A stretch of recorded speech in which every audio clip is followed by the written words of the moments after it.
on surveille, qui ne déconne pas trop. Normalement, il faut que Carlos et Lucas ne dépassent pas 20 minutes chacun. C'est déjà pas mal, ils ont du temps. Ça va être plus court pour Yann Arco et pour Yania. Mais voilà. Donc au total, je pense qu'on a pour 1 heure de présentation.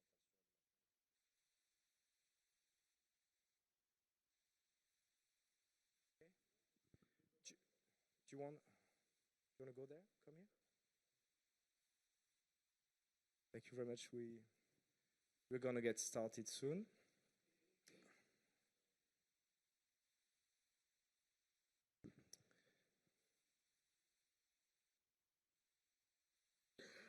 Waiting for the sign. Okay. Good morning, everybody. Everybody is seated. Thank you very much. So we're going to start this second day of our ESPON seminar with a series of workshops. So we are here for the people who are looking at us on Facebook or YouTube in the workshop about circular economy. I'm Nicolas Rossignol from ESPON. First, I want to apologize because my voice is quite broken. I kind of lost it yesterday somewhere in Helsinki. I'm not sure that I will be able to recover totally before the end of this workshop, but there is a good news for you and for me. So I will not speak too much because I will not be alone this morning. As you noticed yesterday, ESPON decided to engage more actively and more concretely with the medias for this seminar. We are journalists at the plenary session and at the debate also yesterday morning. We are journalists also at the different workshops in the afternoon, and it will also be the case this morning. So I'm happy to be accompanied today by Caroline Garcia. Please, Caroline. So Caroline, she's a journalist. She's working for the French newspaper and online magazine La Gazette des Communes, which is, how can I say that, probably the most read and famous newspaper aiming at targeting local policymakers, politicians at local level, and in a country which counts more than 35,000 municipalities, and I'm not even mentioning regions, departments, and all other levels and bodies of public authorities in the country. It's quite a huge audience they have. So she will be there, and we'll be there together to try to ask questions and to engage discussion with our panelists, and we also count on your support to do so with us afterwards. So today and this morning the discussion will be about circular economy, but we wanted to do it in a specific way. The overall purposes of these workshops we have this morning is about thinking and discussing about the specific relationships between the urban agenda partnerships, the different partnerships, and ESPON for the last years, and also trying to launch a discussion about the future of these relations and how during the next programming period ESPON will be able to go on further supporting the urban agenda implementation. So we are going to have today with us four panelists. I'm going to show you what's coming up this morning and our agenda. To start, we need to have a big picture, and for that, the most suitable person to do so, and we're really happy to welcome him today, is Jan Arkopost, and he will present us here on behalf of the Partnership on Circular Economy, how the partnership built and designed its own strategy and action plans, and the way you consider and the way they work together with us over the last years. Then we will also present you the results of two major ESPON projects that were precisely implemented in the framework of this partnership. Namely, the first one is a big applied research called Circular Economy and its Territorial Consequences, and it will be presented by Carlos, who is here with us today. And the second one will be a targeted analysis, which is a more recent project about combining sharing economy and circular economy that will be presented by Lucas, who is here also. in the first row. And we wanted also to have another perspective and kind of testimonials, and that's why we are also really happy to welcome with us Janja Krijtmeijer-Mackenzie from the Slovenian Ministry of Environment and Spatial Planning, and she's here to explain us also how Slovenia is setting up new governance models and partnerships and how they built on all these on circular economy partnership outcomes. So please let me introduce you at first Janarko. I've taken a couple of notes to introduce you, Janarko, because it's quite important. He's been working for the city administration of The Hague for quite a long time, for 30 years. You were active in environment, urban development, and spatial planning. That's many fields that we like here at ESPON, but obviously you know that it's not sufficient to be invited at the ESPON seminar. So also you are here because you held the position for over 15 years of European Affairs Officer for The Hague. And you built like the European network of regional, national, and European authorities, and you're, for example, representative for the city of The Hague in the circles of the Eurocities at some point. And over the last years, you moved to something that is quite also new even for The Hague, even if The Hague is one of the pioneers on this field, which is the policy area of waste management and circular economy, and you are developing currently for the city its strategies for the transition to urban resource management. And we are really, really happy to welcome you today to explain to us how you participate in the design and the implementation of the Urban Agenda Partnership on Circular Economy strategies and action plans. Please, the floor is yours.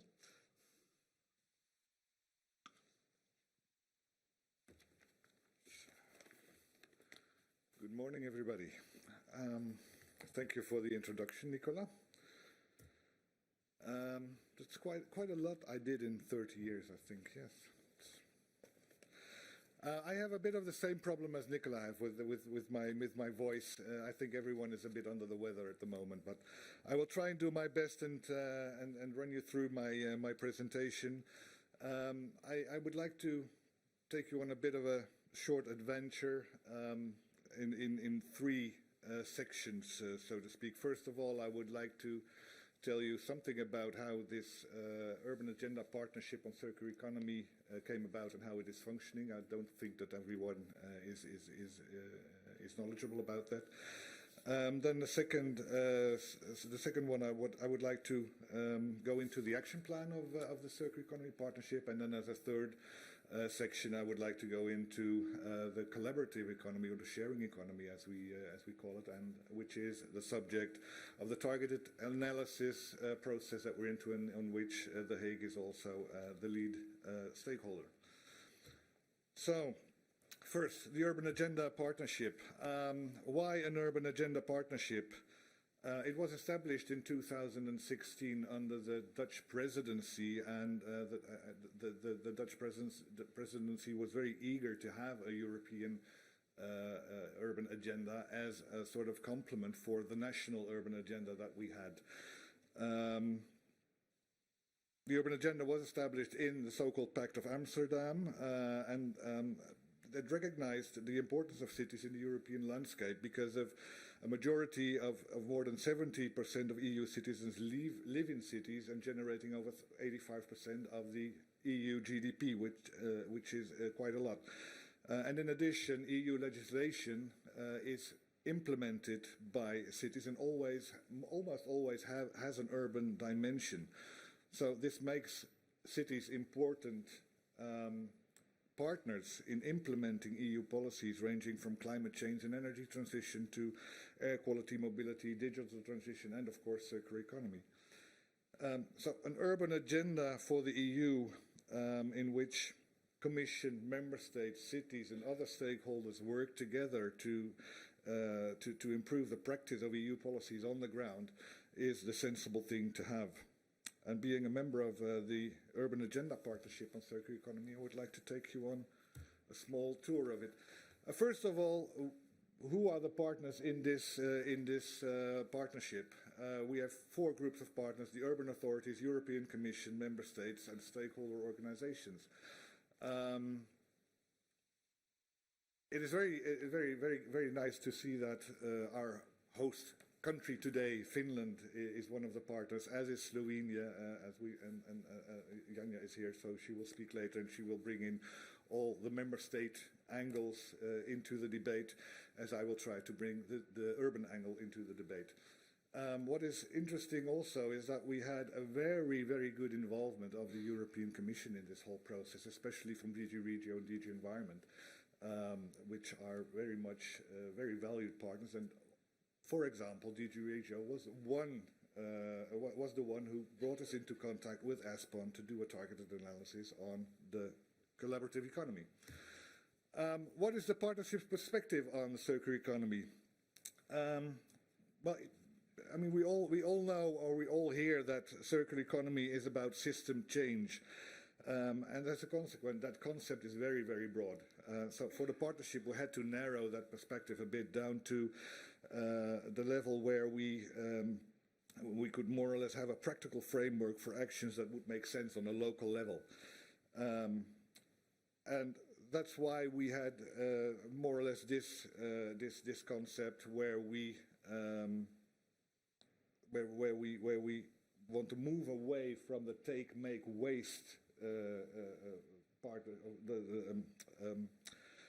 the take, make, waste model, which is in fact aimed at destroying value, to a more circular perspective aimed at retaining value as long as possible at the highest possible level in the circular process, in the economic process. And that notion of circular economy is more than the recycling economy, because that's one of the problems that I run into the debate every now and then, is that circular economy equals a recycling economy, and that is not true. Circular economy is much more about the regulatory framework and policies around a consistent material hierarchy, and that's really key to it. And this consistency, in turn, has to affect all steps of the value chain, from production, from product design to procurement, to also, in the end, the way that you organize your waste management. Based on this perspective, the Circular Economy Partnership has identified a number of barriers and bottlenecks in regulation, but also financing need and knowledge gaps, which led to an action plan on the 3 strands of the urban agenda: better regulation, better funding, and better knowledge. First of all, the better regulation. We have 3 actions, and basically all these actions are directed at the principle that current legislation is not fit for the circular economy. It is, in a way, very much risk-driven, which is the logical thing to do when you talk about waste, for example. But we have to complement that with a more value-driven change in regulation, and that is needed because we, in a risk-driven regulation, I think that we will end up by not being able to make that shift from a waste economy to a resource economy. The second one is better funding. Of course, everyone needs funding, everyone likes funding, everyone needs money. That is why it is so important that we mainstream circular economy in the European funding, especially in the post-2020 funds. And I think that the ambitions that the new Commission has is already a very firm basis for this, and can help us with that. And another one is finding the funding. For a lot of cities especially, it is very hard to find the ways to fund their circular economy initiatives, because, I mean, they are not yet business models, for example, that generate their own money and that are viable in itself already. So they still need funding for their initiatives. And that's why the partnership took up the task of developing a circular city funding guide, which will be launched, if I'm not mistaken, the end of January at the Cities Forum in Porto. I'm looking at Janja, and she's nodding. Okay, so And then on better knowledge, I have grouped that a little bit into two groups. The first one being more or less on urban resource management. So how do we use waste as resources for our economy? And the second one is more, I would more or less characterize that as knowledge actions on governance, so to speak. One of them being a circular city portal in which you can find a number of good practices, but not only the good practices in the sense that in terms of results, but also in terms of what partners were involved, what was the process that these practices went through, and what are the strengths, the weaknesses. And the other one is circular city indicators, which is still very, very a nasty subject, in fact, because it is very, very difficult to get the right indicators. There are a number of initiatives, but they are all still very much in a sort of circular frame, so to speak. It's very difficult to get circular city indicators on the level of a circular economy. And the third one is the collaborative economy knowledge pack, as we have called it, and that is what the next section will be about. This was a subject of the targeted analysis, which is still ongoing. I'm a bit...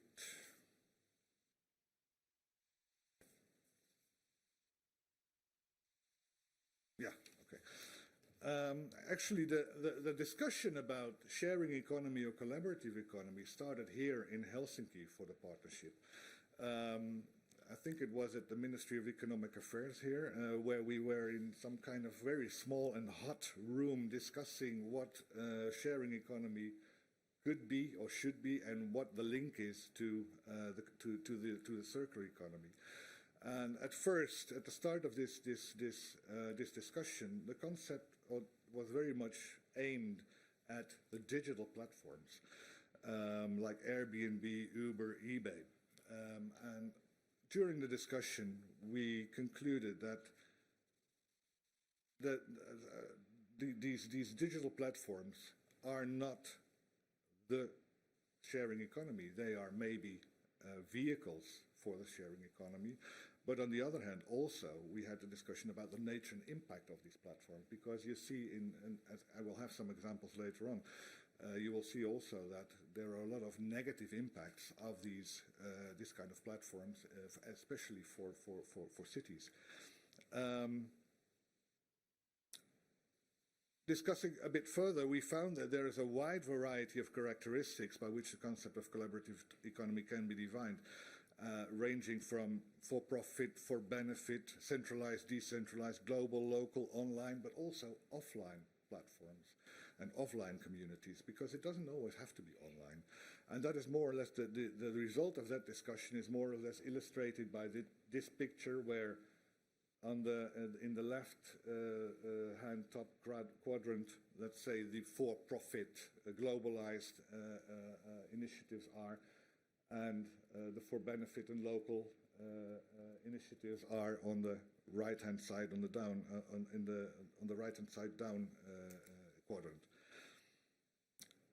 And that is, in fact, where we want to focus, because that is where, in our view, the benefits, the local benefits of the sharing economy and the collaborative economy can be reaped.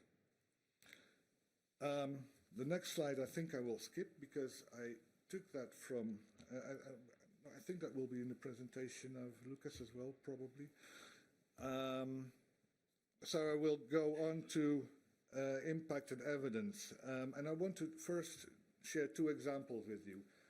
This is, let's say, the Airbnb effect of sharing economy. What's yours is mine, winner takes all, I put there. It's a bit provocative, but this is the case of Amsterdam. This is a map of Amsterdam. And in recent years, as in a whole lot of other cities, Amsterdam has been overwhelmed with an ever-growing number of Airbnb tourists, with all the negative effects that go with it. like noise nuisance, illegal renting, the exacerbation of housing shortages, rising prices of housing, and also changing neighborhoods, because the Airbnb tourist is not interested in supporting the local community. They don't go shopping in the neighborhoods where all these Airbnb rentals are. And as you can see from this picture, the orange dots or the red dots, they're all Airbnb rentals. The blue ones are the regular hotels. So you see that Airbnb is cannibalizing on, in fact, the whole fabric of the city in this case. So this is what we do not want as cities. And I mean, we don't all have this problem, but we don't want to do this. So one of the challenges is to find mechanisms to regulate this and to mitigate the negative effects of this kind of initiatives. The other one I want to share with you is a Dutch initiative called Thuis afgehaald, and it could be translated as take away at home. Unfortunately, this is not in English. It has not been translated, but basically what this is a meal sharing initiative. As we all know, when we cook for ourselves, we have a tendency to cook much more than we eat. So they provide a platform where when you have a meal left, you put that meal on there on offer for people in your community, people in your neighborhood, and then they come to your home and pick it up and eat it at home. That's the basic idea of it. It's a national platform with very local roots, so to speak. In the first 5 years of existence of this platform, they shared 260,000 meals between neighbors, which is quite a lot for a platform that started from scratch. But what they did in 2017, they took the next step and said, well, let's introduce a matchmaking feature into our concept. And this matchmaking feature works in a way that they try to match a home cook with someone who is, let's say, more vulnerable member of society, elderly people, sick people, etc., etc., so that they will have healthy meals every day. And they introduced this in 2017, and after 1 year they tried to evaluate the impact of that. And what they found was that people were really, really happy with this initiative. People could stay home much longer. They had less professional support in healthcare, less professional support, like let's say in the home. So they tried to translate that into hard currency, into hard euros. And what they found is that although this is not a linear economic exercise, they found that roughly between 2,000 and 4,500 euros in value was created with every match that they made through this system. And this is one interesting example of the principle, what is mine is yours and everyone benefits from it. And it's also good for the environment, for our footprint, etc., etc., etc. So that brings me to the conclusion for the future. First of all, maybe some personal observations about the Urban Agenda partnerships, because our partnership will be discussing the future next week in Brussels. So everything I say is my personal view at the moment. But I want to share 3 points with you. The first one is that working on a multi-level and multi-stakeholder partnership has proven to be very, very, very valuable, not only from a standpoint of trust, but also understanding each other and defining common problems, common challenges, and defining the common solutions to that. But for the future of the urban agenda, I would personally like to look at not only these big partnerships that we are involved in now, but also look at the working methods that we have developed and see if we can apply those in a more ad hoc manner to on a more project-like basis. It could be very valuable as well. And a third one is that I have found that the urban agenda should also take into account the link between the urban areas and the rural areas, which is very important. Not all cities can do that, but there are a number of cities where this link is very important. Then on the future of our action plan, a lot of actions, I mean, this partnership has run for 3 years now. A lot of actions have not finished yet. We have to continue these actions, developing proof of concept, test driving, prototyping, whatever. So we will continue with a number of these actions for the future. And then the last point, I think, is the territorial evidence, and that is what this slide is about. As we have seen, the circular economy debate is in many ways a debate of, about the impact economy. And that is where I think the gathering of data is still insufficient. We know how to gather data about, let's say, the linear economy, about GDP, about jobs, about growth, but we don't know exactly still how to gather data and how to interpret data about the impact in terms of inclusiveness, sustainability, social responsibility. So understanding and generating that data on the impact economy is, for me, essential for the future, and I think that is where the urban agenda and ESPON meet, and ESPON is well positioned and well equipped to fill that gap and provide us with the missing links. Thank you. Thank you very much, Jan-Arco, for this. I have a small question for you. You will step in later on the panel, but and we'll keep your ideas about territorial evidence for later. But I just wanted to come back to one thing you said in the beginning that was absolutely necessary to understand the need for switching from waste management model and approach to something that will be more circular and more resource management. How do you assess, since you're working on that topic together with your colleagues among the partnerships, the success of this switch among regions and cities? Do you consider that you already gained some success and you notice some improvements, or what do you think? We are still at the beginning of this. We are all looking for the right solutions, all experimenting, but the fact that there is an enormous drive to do this means that there is a firm base to develop this argument further. And I must say there are a lot of small initiatives and a lot of small successes that are already contributing, but one of the big challenges for the coming years will be how to create volume, how to grow in these initiatives.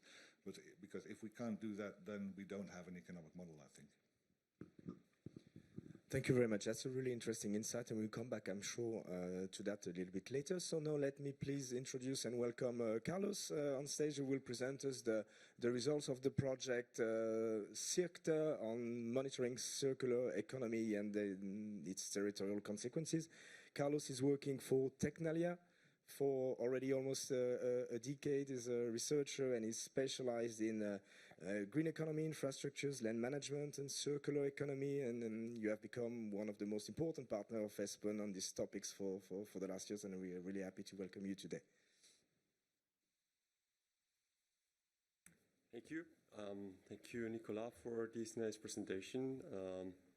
As well, thank you to everyone for being here in this morning session.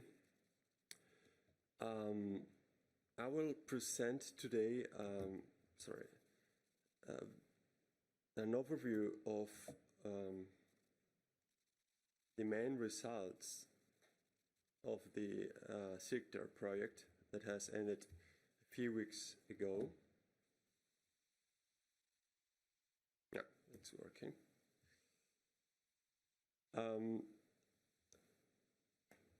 So the structure of the presentation is shown on the screen. I will basically address all the policy questions that were posed on the terms of reference and exemplify or explain how we answered those questions from the project in a very direct way. So CIRCTA is about circular economy. It stands for Circular Economy and Territorial Consequences. The project ran from 2017 until very recently. We just submitted the final report a few weeks ago. The project was led by Tecnalia, but it was participated by ACR Plus, Knowledge, Prognos, Technopolis, and Wuppertal Institute. And you can see here the logo of the Urban Partnership because we also cooperated with them in the project. So we provided territorial evidence on the circular economy, new sectoral definitions of the circular economy. We analyzed territorial factors that affect the circular economy under a systemic perspective. We regionalized data on materials and waste streams. We explored the sectoral expression of circular economy, including circular business models, and we provided guidance to local and regional administrations. All these outputs answered these policy questions that were mentioned in the terms of reference. The first one was, what does the circular economy mean from a territorial perspective? What territorial factors influence the development of towards the circular economy, and what territorial characteristics make regions and cities more or less optimal to support a circular economy? So in sector, we had performed a thorough review of territorial factors affecting the circular economy at regional and local levels.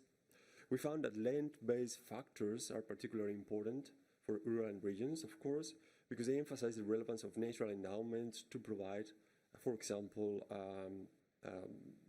biomass for growing demand of biomass for a circular bioeconomy. Agglomeration factors provide circular businesses with the necessary access to resources, knowledge, and collaboration, as well as viable demand for circular products and services. This is fundamental for collaborative and sharing economies, as Jarkko was mentioning before. Accessibility is especially important for circular strategies that rely on physical exchanges of materials, particularly of low-value materials, such as industrial symbiosis platforms, for example, but also for cooperative and sharing economies. Knowledge and awareness are equally relevant for businesses, institutions, and communities, because it directly impacts the behavior of households and businesses to embrace circular innovations. Technologies may enable the implementation of circular economy processes along the value chains, for example, through schemes like eco-design or clean energy production, but also unlock markets for circular materials, particularly for low-value materials.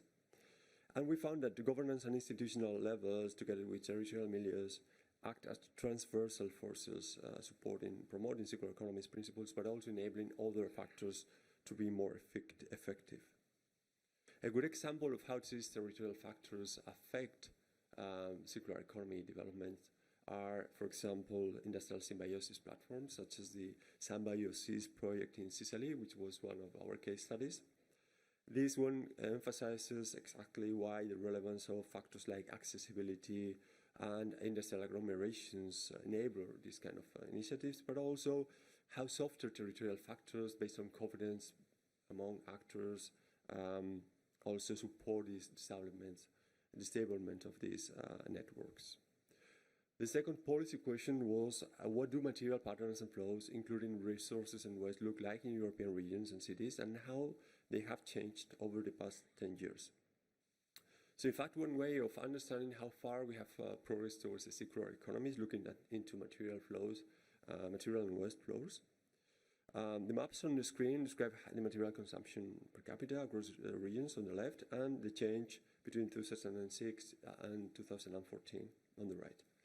The indicator as shown is domestic material consumption that measures the total amount of materials that are consumed locally by local economies. It means extraction plus imports minus exports, and the units are tons per inhabitant. The indicator is not a perfect circular economy indicator, of course, because it does not allow to differentiate between renewable and non-renewable materials. It does not allow to differentiate, more importantly, between primary and secondary materials. And it does not consider upstream consumption of materials that are embedded in imports. Still, it is the best indicator that we still have to track material consumption in Europe. So I will not get into the details of these figures. The average is around 13 tons per capita per year. And of course, regions specialized in primary production, mining, agriculture, and first transformation of raw materials, like, for example, wood and pulp industries, consume more materials on per capita basis than regions with more urbanized and service-oriented economies. Regarding the evolution over time, the regions that experienced a sharper decline in material consumption were those that were hit harder by economic crisis in this period, in the Mediterranean basin in particular, whereas other regions in northern and eastern countries experienced an increase on material consumption over this period. Another way of looking into this is looking into waste generation per capita. The maps showing waste generation per capita excluding major mineral waste. These maps include both production and consumption aspects. For example, it's including household waste and also industrial waste. So the total waste per capita ranges from around 600 tons per capita up to more than 9,000 in Estonia due to oil shale exploitation in that country. The overall amount of waste generated is driven by population size, purchase capacity, and economic structure of the territories. So waste generation is greater in the urbanized and industrialized regions for this reason. However, variation in these waste statistics across regions is mostly the outcome unstable data collection system and harmonized data that undermine reliability of the estimates. Waste statistics in general are very poor quality, even at national levels. Because the policy incentive stemming from the Waste Framework Directive, which established a market-based system for incentivizing recycling, has been so far oriented towards diversion of waste from landfilling more than enabling effective recovery and reuse of materials. So this has led to an increased complexity in waste management practices with an increasing number of pretreatment facilities and cross-border shipments of waste. And the statistics as a result of that are not very reliable, and not even at national level, so these maps that have been regionalized onto the regional level are not much reliable either. But it is what we can do with this data.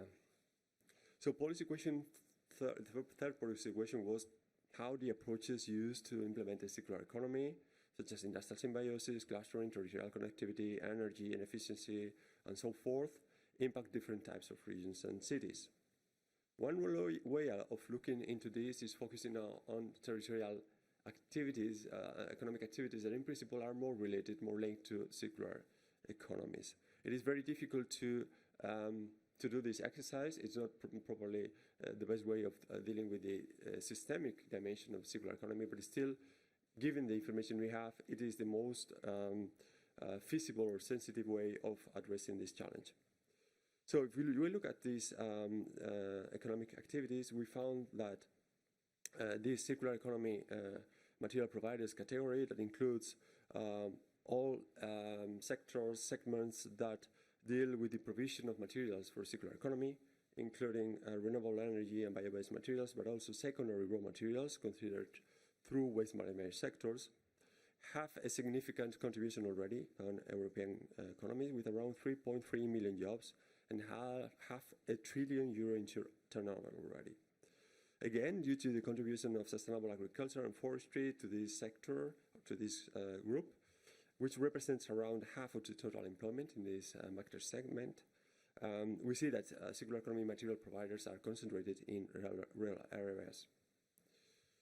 Overall, the contribution to regional employment ranges from 1% to 13% across Europe. One example that illustrates how important material providers can be in regional and local economies is this bioeconomy cluster in central Germany, which was one of our case studies. And here, cooperation between regions, companies, and innovation centers have led to the development of the largest bioeconomy cluster in Europe, which is now being internationalized to other neighboring countries. But here we identified a number of challenges related to market uptake of bio-based products, for example, and also in relation to regulations on bioeconomy in general that creates some uncertainties on the extent to which this circular bioeconomy could be actively contributing to answer the challenges that rural regions have in terms of employment, jobs, and so forth. So another good example of how circular economy material providers can transform local economies, it was the bicycle strategy in Maribor. Here, strong investments on sorting and recycling infrastructures have been put in place to allow Maribor to meet its ambition to increase the recycling rate by around 30% and increase the share of reusable waste from 14 to 44% in the years to come. This strategy is also a good example of how citizens can lead these transformations, as the whole strategy is an answer, is a response to citizens' opposition to landfilling in the city. Then if we look at another market classification, which is the circular economy technology providers, which includes all activities that produce necessary technical equipment and machinery for circular economy, including green technologies and services and other market segments, we found that already around 2.5 million jobs and almost 400 billion euro in turnover are being produced by these segments, representing around between 1 and 3% of local economies. Hence, this group is more evenly distributed across European territories, but still is more concentrated in urban and rural areas. A good example of these circular economy material providers and how industry-led strategies for circular economy can be promoted is this group of initiatives in the Basque Country that promote or emphasize the circular economy as a driver for industrial competitiveness and innovation. With a variety of instruments ranging from green procurement, eco-design tools, new standards for products, and so forth. The fourth and last question was, what is the potential for implementing the circular economy in European regions and cities, and what kind of policy action is needed in what type of regions to ensure a smooth transition to a circular economy? A way of reflecting on these potentials is to look into the circular economy business models. We classified circular economy business models in these groups: access, sharing, and performance models that are built around sharing economies, like, for example, carpooling; near utilization patterns that include various forms of product service systems and servitization schemes, like, for example, chemical leasing; long life design of products, such as eco-design strategies; and extension of products and resource value and at end of life stages through strategies like remanufacturing, upcycling, and so forth.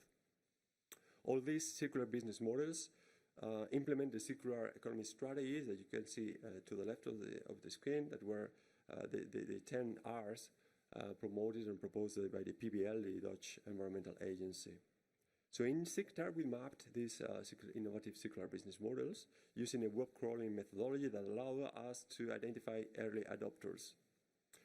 These are companies that have already likely implemented these business models based on their own websites and reports and claims. So we then characterize these companies in terms of number of units, employment, and turnover using the Orbis database. So we found that across Europe, over 9,000 companies already likely to operate circular business models with 1 million employees and a turnover of around 260 billion euros.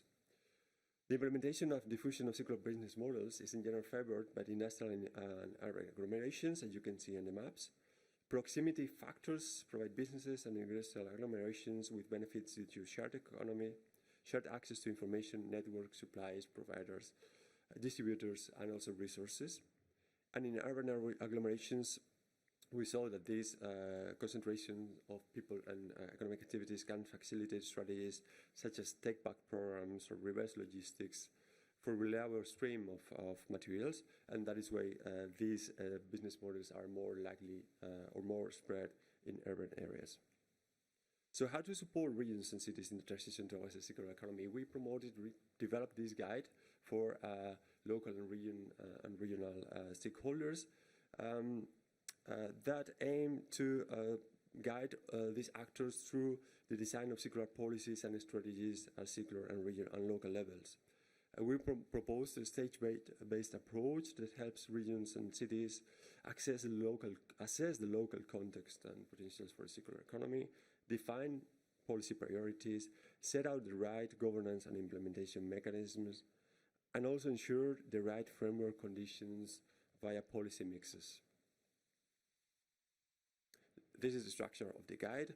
Just to emphasize that besides this stage-based process or procedure to guide this strategy development process, we also provided support in terms of concept, definitions, and other classification elements, and also useful resources like existing studies, guides, manuals, and so forth. I have selected two good examples from our case studies of strategies at regional and local levels that, in our view, represent very well how powerful circular economy strategies can be developed at these levels. The first example is from Scotland. It is the Making Things Last strategy of Scotland that aims to put this territory at the forefront in the shift towards a more circular economy with a range of specific objectives focused on reduced material consumption and waste generation, improved productivity and economic resilience, and stronger communities. At the local level, a strategy that reflects quite well all these principles is the Brussels Plan for a Circular Economy. The interesting thing about this economy is that it is totally based on previously existing work, so it's very incremental.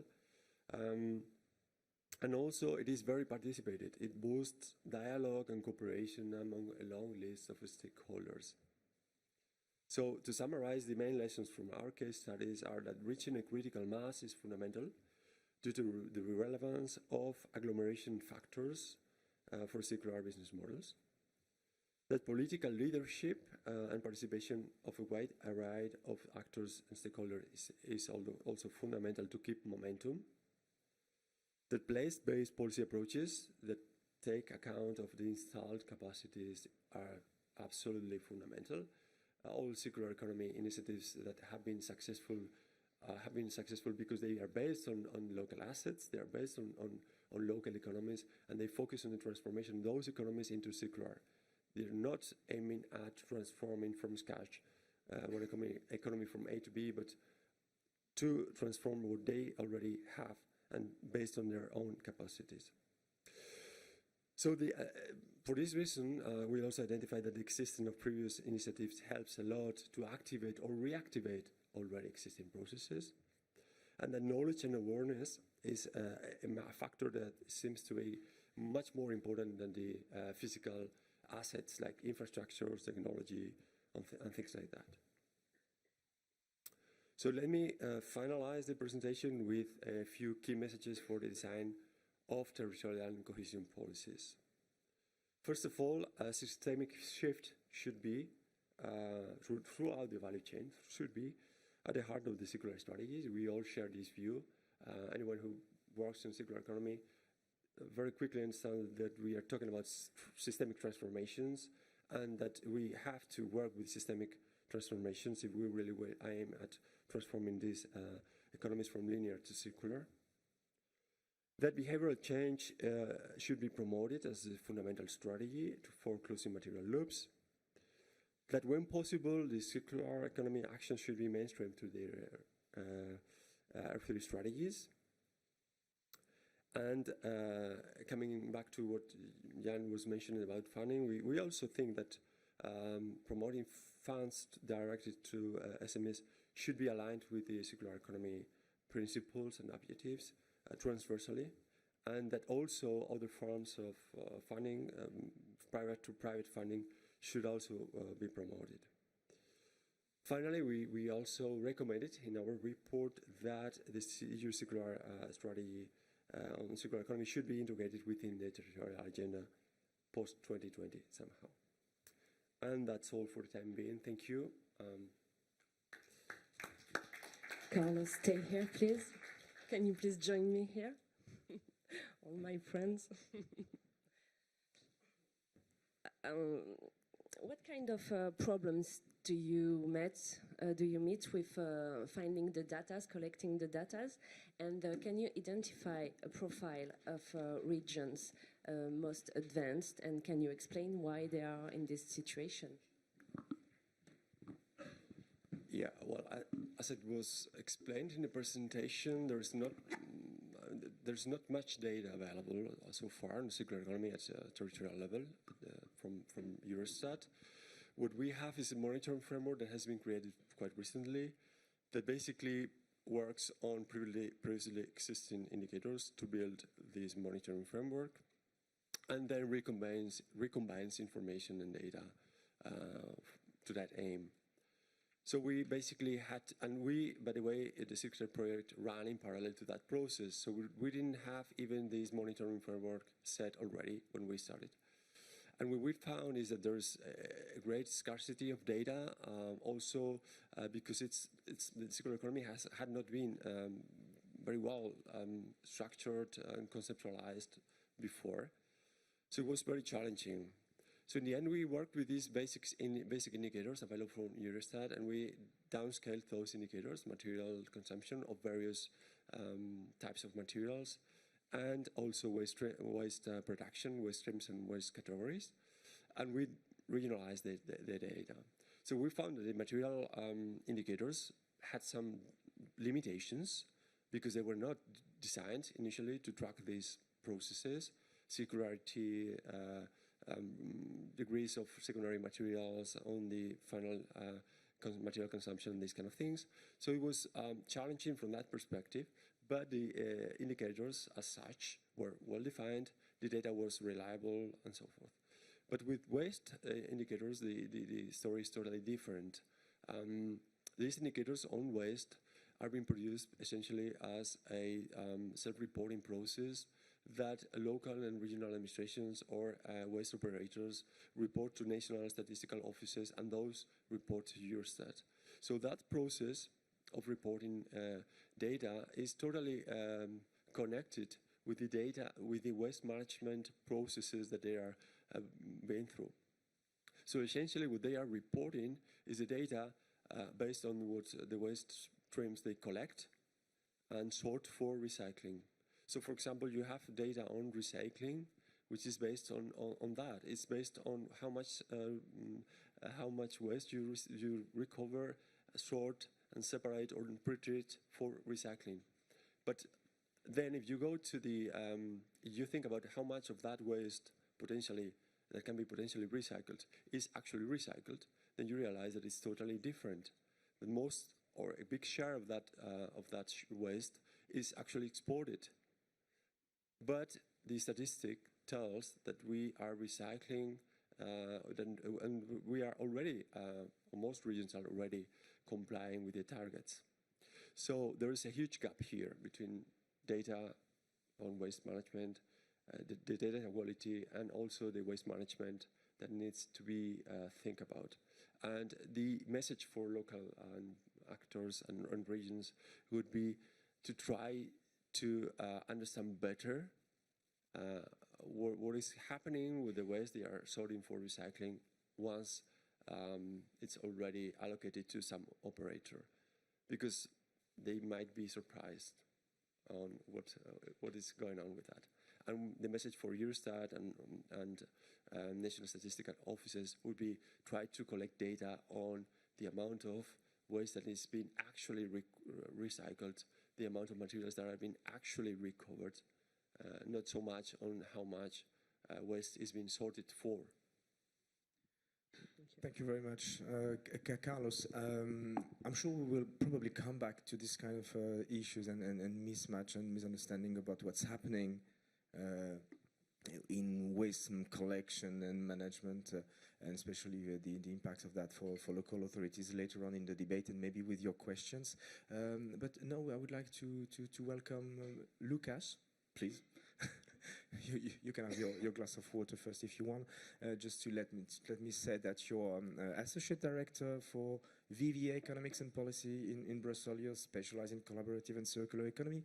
You're currently leading a lot of projects for European Commission and European institutions, and you're also working for ESPON as the lead manager for this sharing project that you will present and share with us the result right now.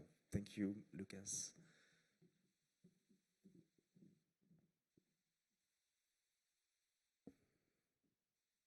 Yes, thank you very much, Nicola.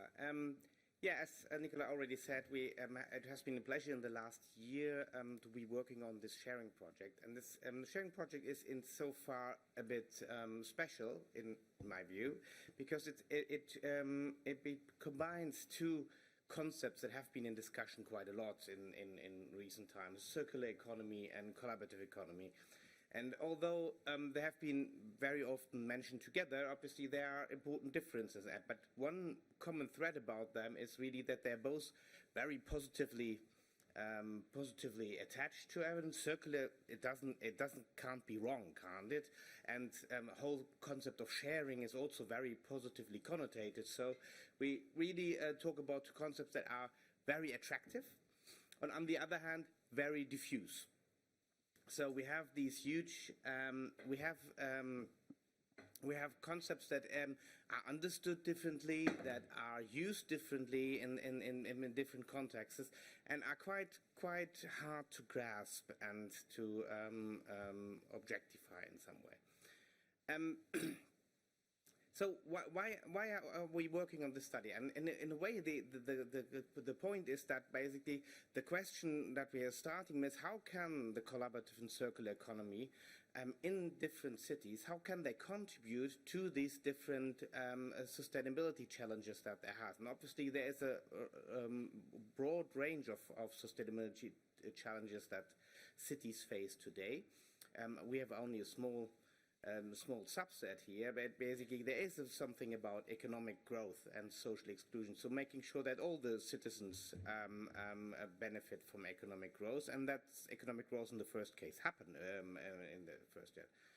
There's also a lot of climate change and the environment. So improving the resource use we have heard about that enough on. And obviously the whole topic of energy transition is one important there. Then obviously the whole question of space use, and we have that this morning on. Jan Hake already said something about Amsterdam and how basically Airbnb totally changed the way the space is used. And obviously that's an important factor. So how collaborative economy uses space and basically by that has an impact on suburbanization, but also on quality of life in cities is quite an important factor.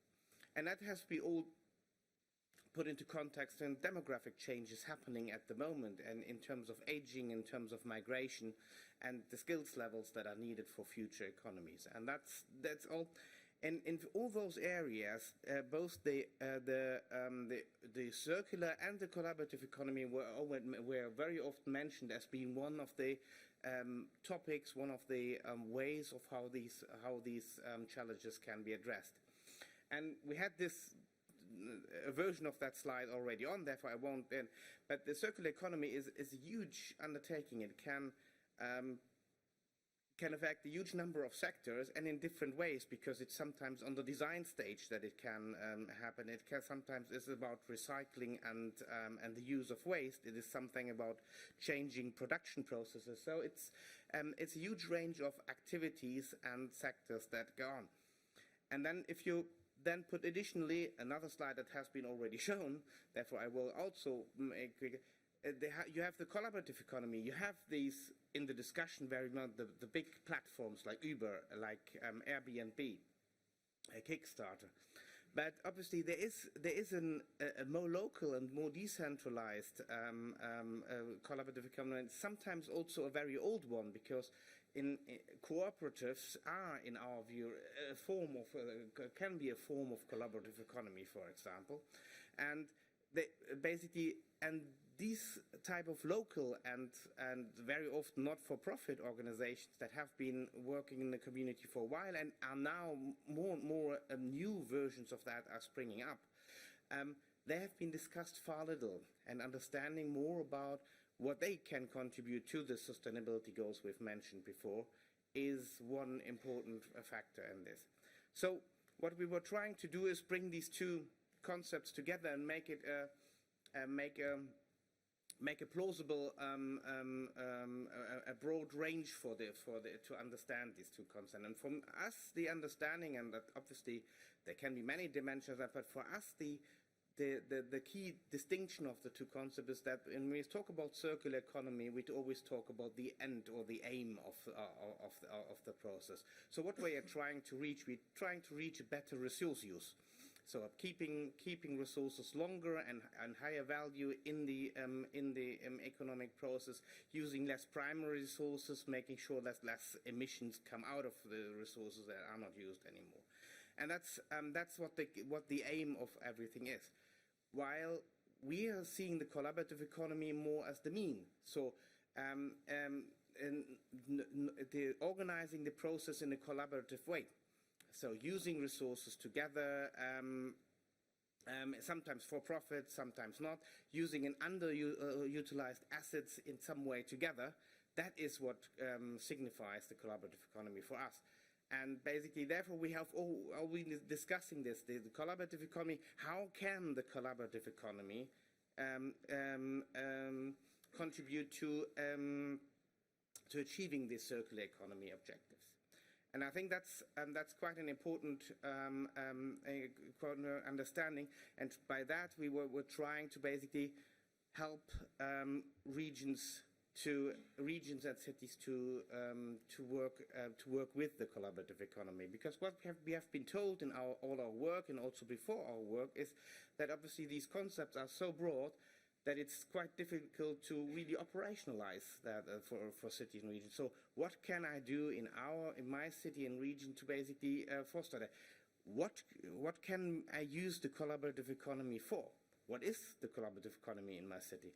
And so the first thing that we try to do is bringing a concept together that makes this easier to understand what the collaborative economy can be used for and what circular economy objectives it might be used for.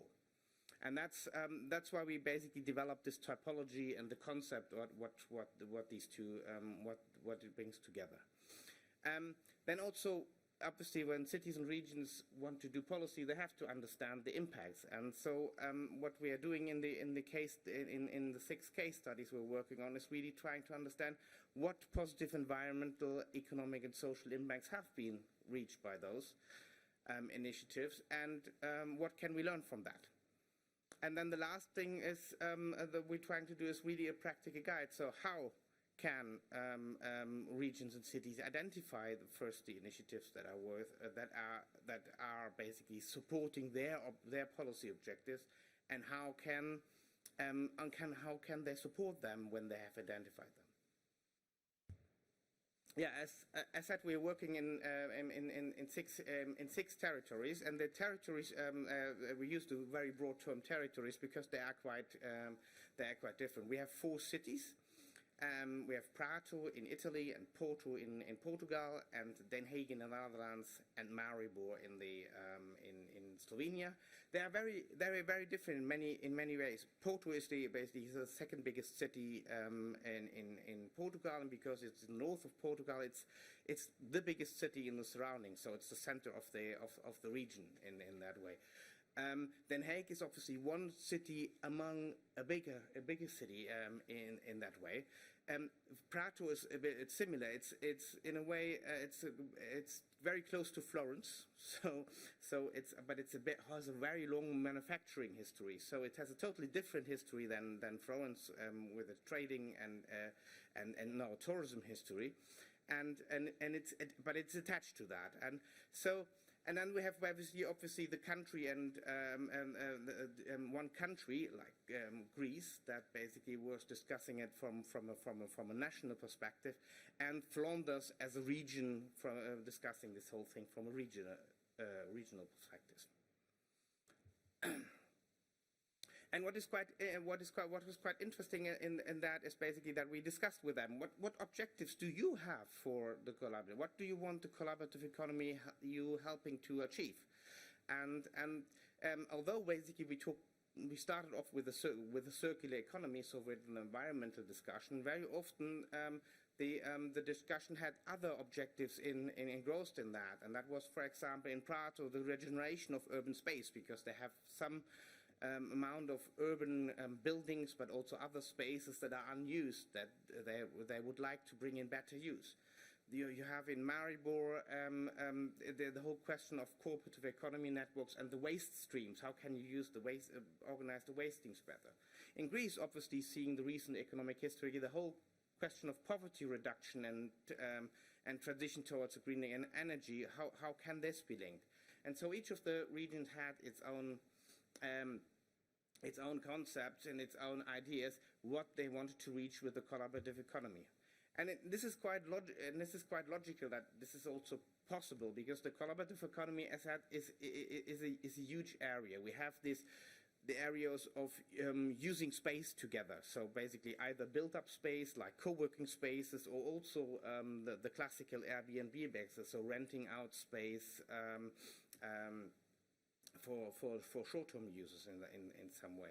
But we have also waste cooperatives or waste organizations that they collect waste and bring it to better use. We have obviously different types of transport, which is also well known. But so there is a broad range of initiatives that can be done, and how much, what impacts they have really depend on what service they're delivering. It one hand, but it also depends on the territorial characteristics. We have talked about Amsterdam, and basically an already dense living situation made even denser, and with that more expensive and more difficult to organize by this Airbnb renting out. And so in other areas that might be not a problem, because there's less density in the first place. And so the territorial characteristics in many ways influence that, and obviously the policy influence it all. And what we are trying to basically build up a model, a way of thinking, that how do you basically think through what an initiatives can bring you in terms of impacts, and what to do to help it achieve that, I think there are a few examples that I very quickly go through. It's basically, first an example is Made in Warwick. It's in The Hague, and what it is a mixture between a co-working space and the repair cafe. And so what they're trying to induce and is basically repair, remanufacture, reuse of waste. And at the same time provide co-working space to entrepreneurs who want to try out certain things in this area. And I think they have basically, and they have been quite successful in many ways. So the resource savings of that is difficult to pin down, because every little project in this Made of Warwick has its resource use implications, but that's over quite a while. But obviously there is a job creation angle here. Basically, there have been 20 jobs have been created, while they are hoping to grow even further very soon. And obviously there have been many entrepreneurs coming from that. So it has been a bit of a spot for helping entrepreneurs along. And I think.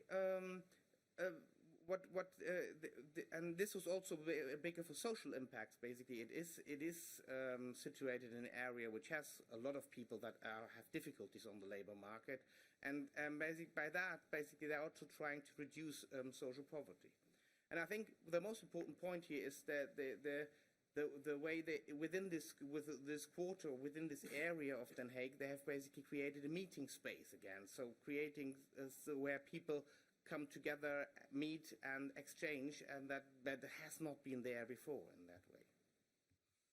And I think that social cohesion, that meeting space, is coming up again and again. More in Maribor, for example, there is Robin Food, which is basically a food waste collector cooperative. They collect food. They collect food that basically would have been thrown away by others, and basically sell it on to poor people in the neighborhood. And that's basically, they have now a couple of people employed, so there are some economic benefits, but the biggest one is probably the social economic, that basically there are lots of savings for poor people, and that they're calculated at €100 per month per household, seeing that the average household income is €1,000. That's quite a lot in many ways. And then the third example is Horta La Porta in Porto, which is basically community gardens really in the middle of the city and very, very nicely located in this terraced way. And obviously, again, the same is that basically they're creating these green gardens, and that means a lot of households that wouldn't be able to afford a garden or house with garden in Porto, or would have to move far outside and create suburbanization to have it, can create it within the city. And obviously there are savings. There are some savings for the municipality because some bio-waste can be basically recycled through that. But there is also a huge quality of life impact in that, and also the savings for users due to the self-production of vegetables. And so each have very specific ways of improving social goals, improving environmental goals in that way. And I think, therefore, it's so important that basically we cannot provide a huge an overview on how all cities have to do that and have to look for those type of initiatives and only for that. This is just, in our view, not possible because each city, each region has very specific objectives and very specific circumstances to consider. And therefore, the first thing that we always say is basically you have to get to know what's in there, because collaborative economy, that sounds always so big, and especially if we talk about Airbnb, huge companies, the collaborative economy we're talking here about, these are a bunch of people that have started to work together on something. And so there's no way around getting to know what type of people you have here, what type of groups, what are they interested in, what are they doing, and what do you want to do in that way. Because if you don't get to know that, then you won't find the ones that you really should push in that way. And I think that's the biggest thing that has to provide. There are many ways of doing this. Very often we have thought about one-stop shops, that basically a group of people within the local administration that is responsible for, as a gateway for these social entrepreneurs, for these social cooperatives to interact with the city, because it's quite easy to get lost in the different departments of a local authority and in that way. We basically, but it's also it's a two-way process. So really understanding what type of people you have is another. It's also by getting these contacts you can more easily learn as a local authority to how basically these different initiatives can learn from each other. There's an important way that these initiatives very often are not meant to grow or don't want to grow, or not want to replicate hugely, but want to grow hugely, but they could replicate. So they could far easily growing the impact by helping to build a clone of themselves in neighboring areas, because very often they have a very local feel to them. And I think at the European level, the exchange, providing that exchange of knowledge and good practices, is the key recommendation to go on. As I mentioned, didn't mention before, is we follow the same line in terms of better knowledge, better regulation, better funding, because we wanted to work together in that. And I think on the better regulation, it's really to understand what is the key. What do these initiatives need? And again, that obviously has as a precondition to getting to know them. You have to understand it's very often a group of people that want to basically create and want to make running a certain project, and they are not administrative experts very often, and so. For them, and they sometimes start this at least as amateurs, really, beside their day-to-day job. And so helping them to basically navigate this regulation is quite an important, can be quite an important part of the work. And the same is very often said of SMEs, and I think lots of arguments apply in the same way, that you basically, if you want to support them, you have to basically help them understanding the administrative frameworks and work these administrative frameworks for them. And it's also about being bold and using experimentation and more flexible approaches.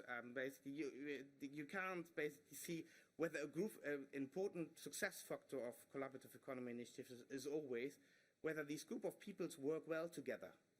And very often you can only find that by letting them try. And then sometimes it might work, and sometimes it not work well. So being also open for experimentation and then understanding which approaches work and which probably not is quite an important part of that. And lastly, I think obviously the better funding, and I think I think more funding is always the thing that is demanded everywhere. But I think for me it's more of the better funding that is okay. So you have to understand these initiatives some of them can create market income, and some of them will never create market income because that's not their aim. And it's not their purpose, and they don't work in that way. And for those, you have to think the whole funding structure through. And basically, very often you have these 3 years starting funds, or 2 years starting funds, and then you have to work on your own. And that's fine for some, obviously. For some organization, that might be the right funding. But for others, you should think through what the funding is afterwards. Because if you don't think the funding as in a whole life, then probably you create projects that then end very quickly after the funding drops. And obviously, for local authorities, very often providing other types of resources is an important part. And so not only grants, which are very often the funding is scarce, but also looking at accommodation for initiatives, looking at administrative support for initiatives, looking at other types of ways of supporting can be equally successful and sometimes more available, because in some cities they have a lot of real estate that is underused, not used. And bringing this into play can make a huge difference. And I think that for that, obviously, thank you very much for that. Thank you, Lucas. Lucas, maybe I have a question. Did you have something was it something common with all the cases you studied? And did you have the feeling that they wanted to grow and to scale up and to become an economic model?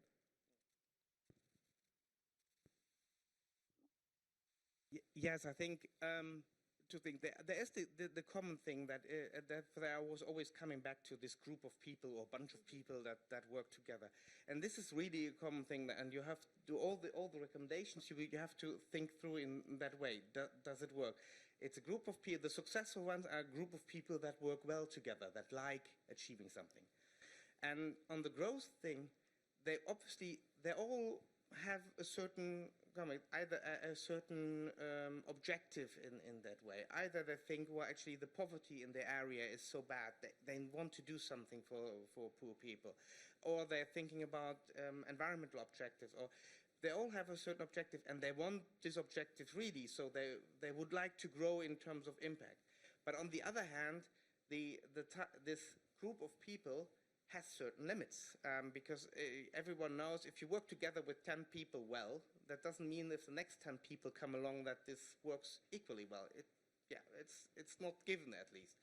And so there are some limits to that, also from the business model, and therefore I think you always, in some cases you can bring this on. In some cases we had these initiatives that were basically first a gardening initiative, so a local common garden, and then they basically created an energy cooperative, and then they created a car sharing initiative. So it was the same type of people that were growing into different fields. But I think therefore you always have to think about growing and or replicating, because in some cases the replicating is probably the more efficient way. Thank you, Lucas. Now we are going for the last presentation, and we are really happy to welcome Janja Kreitmeier-Mackenzie. You're working as senior counselor for the Ministry in Slovenia of Environment and Special Planning, We wanted to hear you today also because it was important for us to have the opinion of a member state. We're discussing also the views of regions and cities, but it's also interesting to have your view as representative of a member state, because you also have to manage and to cope with different kind of territories, and we really like and look forward to understand and to know what you think about all that, and to present us also the way Slovenia handle with this partnership, because you are an active member of the partnership, as Janako has said, and please, if you want to share with us your views about that, we'll be really glad.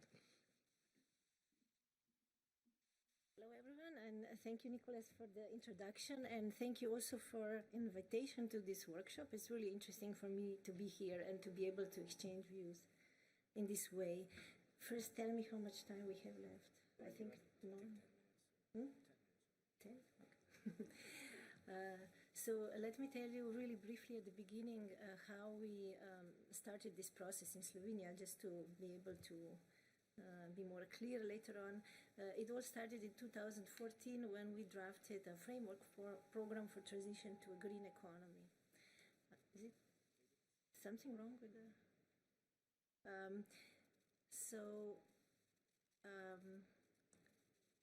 Shall I speak closer or... Okay. That's better. Thank you. We're first assessing what's the situation in Slovenia, how is the state of mind, and we realized we cannot talk about circular economy yet because that model was in 2014 very unknown, and people were thinking that they were left out if we were talking about circular economy. But we did put the circular economy models as a priority. But the reason we did this framework program was to set up a structure for us to be able to work. And first, we were thinking that transition to circular economy is really a process that involves all parts of the society. So we started to communicate different roles of everyone, and we also created 4 pillars of work for us to do to be able to kind of get on a roll. And our main strategy was really communication to the stakeholders and also communication within the governmental sectors. So we had 4 pillars working with the governmental sectors on a horizontal level, to have a dialogue with stakeholders, to compile best practices, and to kind of disseminate and raise awareness. So for doing that, we needed some kind of different structure. So we created this partnership for green economy, which was really collaborative work between governmental sectors and stakeholders. First, we brought together the key sectors, and we wanted to have really high decision level, but not the ministers, because with the ministers it's really hard to get a meeting. So we decided for state secretaries, and first few months we were just working with the sectors, with governmental sectors, to try to convince them that what they do is relevant for circular economy and how it is relevant. And when we felt confident enough, we expanded this partnership to all the stakeholders in Slovenia, and we were really proud that on our first meeting we had already 100 different stakeholders coming that wanted to be involved in this process. And again, it was very important for us how we were communicating. We wanted to bring together people that really want to constructively help, not just to debate and argue, but to actually find solutions together. And with time of working, we got more than 2,000 stakeholders in the course of 2 years that came work with us.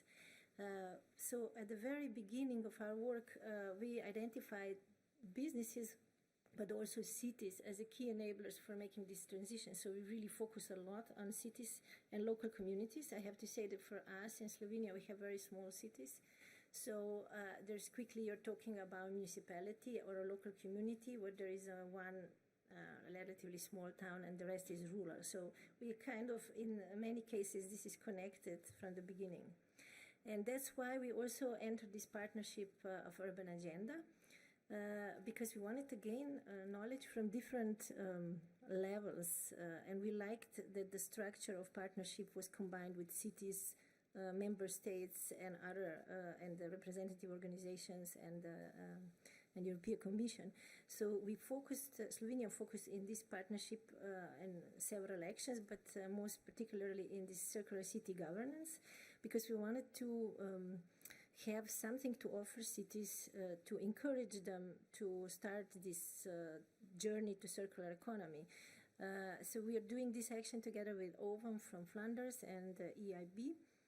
And in the first part of the action, we assessed what is the situation and realized that really there is a big fear on starting this journey. There are big cities that have capacities, they have research departments, and they are capable of drawing up a strategy, thinking about it, getting the knowledge. But there are also many smaller cities that think this is not for them and they are too far away from that and they don't have the knowledge and they don't have the people to do it. So we wanted to provide them with a very easy to use on tool. And I'm sorry I'm missing that slide today, but it's the infographic we created for putting on a circular city portal that we want to place. It's really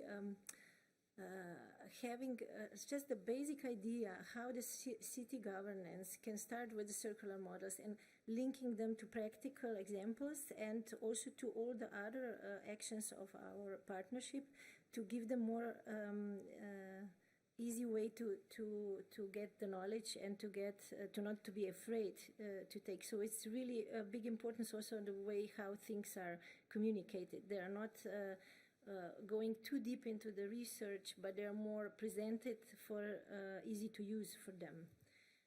So with all this knowledge, also in Slovenia, we went down on a local level. So the government went down to regions and local communities, and we covered territorially whole Slovenia, involved every local community, was informed about, and every company and any kind of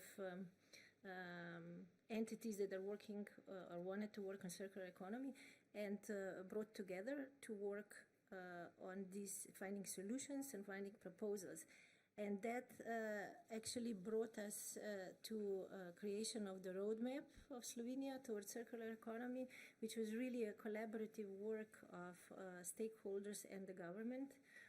And this is story on itself, but I'm happy to say that now we are entering more implementation phase, and all this process enabled us that now 5 ministries together, we are creating a program. First is a 3-year program with the help also of the Climate Kick and EIT that will set up a base for systemic change, because the hardest thing is to bridge the gaps between silos of sectoral silos at the governmental level, but also at other levels, also at the European level. And we want to bridge this gap by having the program that will enable us to join the measures and projects of governmental sectors and work together with the target, focus on the targets. For that, we are also creating Center for Circular Economy, which will be coordinating all these projects and activities, but also serve as a platform for cooperation, for knowledge sharing, and for building the value chains among sectors. So that is very shortly. And you asked me to talk about the connection with ESPON as well. I see these 2 projects that were presented today, of course, directly linked to what we are doing. I see 3 or 4 type of links. One is that we can also link with our portal with information. The other thing is that we identified a lot of knowledge gaps that we are not able to cover in our partnership and in these activities that we are doing, that we could further on collaborate it with ESPON, like it's already the sharing project. Then we see that the tools that are created by ESPON can be maybe communicated for easy to use way for the local communities and regions. Who are maybe not the researchers, all of them. So, yeah, and maybe some targeted analysis could follow up from this. Thank you. Thank you very much. Thank you very much, Janja. We are going close to an end of this workshop, but we still have some questions for you, and I'm sure that you might have also some questions in the room. So we're ready also to take one or two. Maybe just for Janja and Janarko, you were saying that, and at the end that going further in filling some knowledge gaps and territorial evidence gaps is something that could be really, really important for you as member state, and that's also what you were saying at the end of your presentation, Janarko.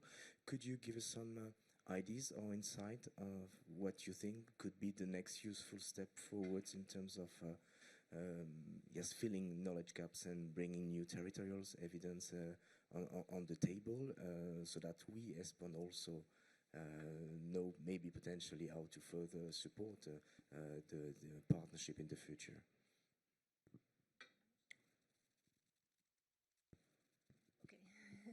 Okay. Well, I think there will many be deriving as we are working on, but right now we see like the most directly we are missing case studies for certain guides that we are providing, because we notice that when we talk theoretically to cities or local communities, it's really good that they see what does that mean in a hands-on example. So we could have more of that. Then more data, how to measure certain things. This is we have also indicators action, and this is really good to combine this knowledge, because a lot has been done already. Because in the indicators action, we focused on the data that actually can be collected and have potential to be collected, not the data that will never be able to be collected. So this is really good information also for the state. For instance, we can provide changes in our regulation, in the requirements for companies, how to collect data, if we have the right, but also for the policymakers, it's very important to get very usable information. What now I can do? Okay, I see this problem. We don't have this kind of data, so what should I ask for? What should I? Because we have a lot of power, a lot of tools that we can use them if we choose to. And this is also, that's why it's good to have cities and states and other levels working together, because we can each implement this on different level. We can implement what we are doing in our partnership in EU policies, because we are in the working groups and we are creating EU policies as member states. So back to ESPON. The case studies, more information on data that we are missing, and maybe more guidance in how we can improve our policies as well.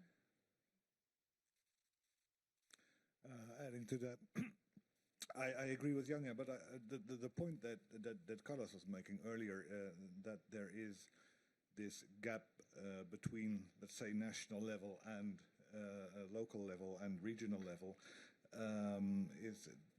there is not sufficient quality of data. I interpret it like that, and that's I think that's something that we could invest in. And one example is transparency. If you take, for example, the case for recycling, Carlos is absolutely right when he says that a lot of what is being labeled as recycling in the statistics is not really recycling. A lot of it is going to landfill. A lot of it's going to incineration.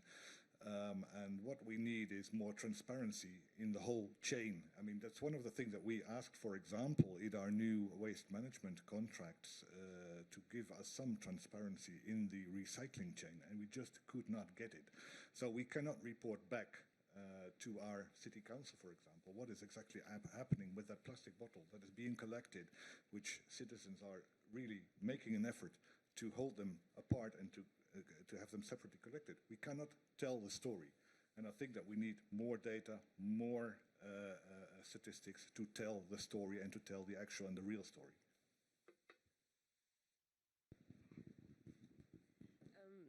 I'm wondering, what's at the beginning of all these processes of circular economy? Is that a political choice? And if it is that really important to measure all this process?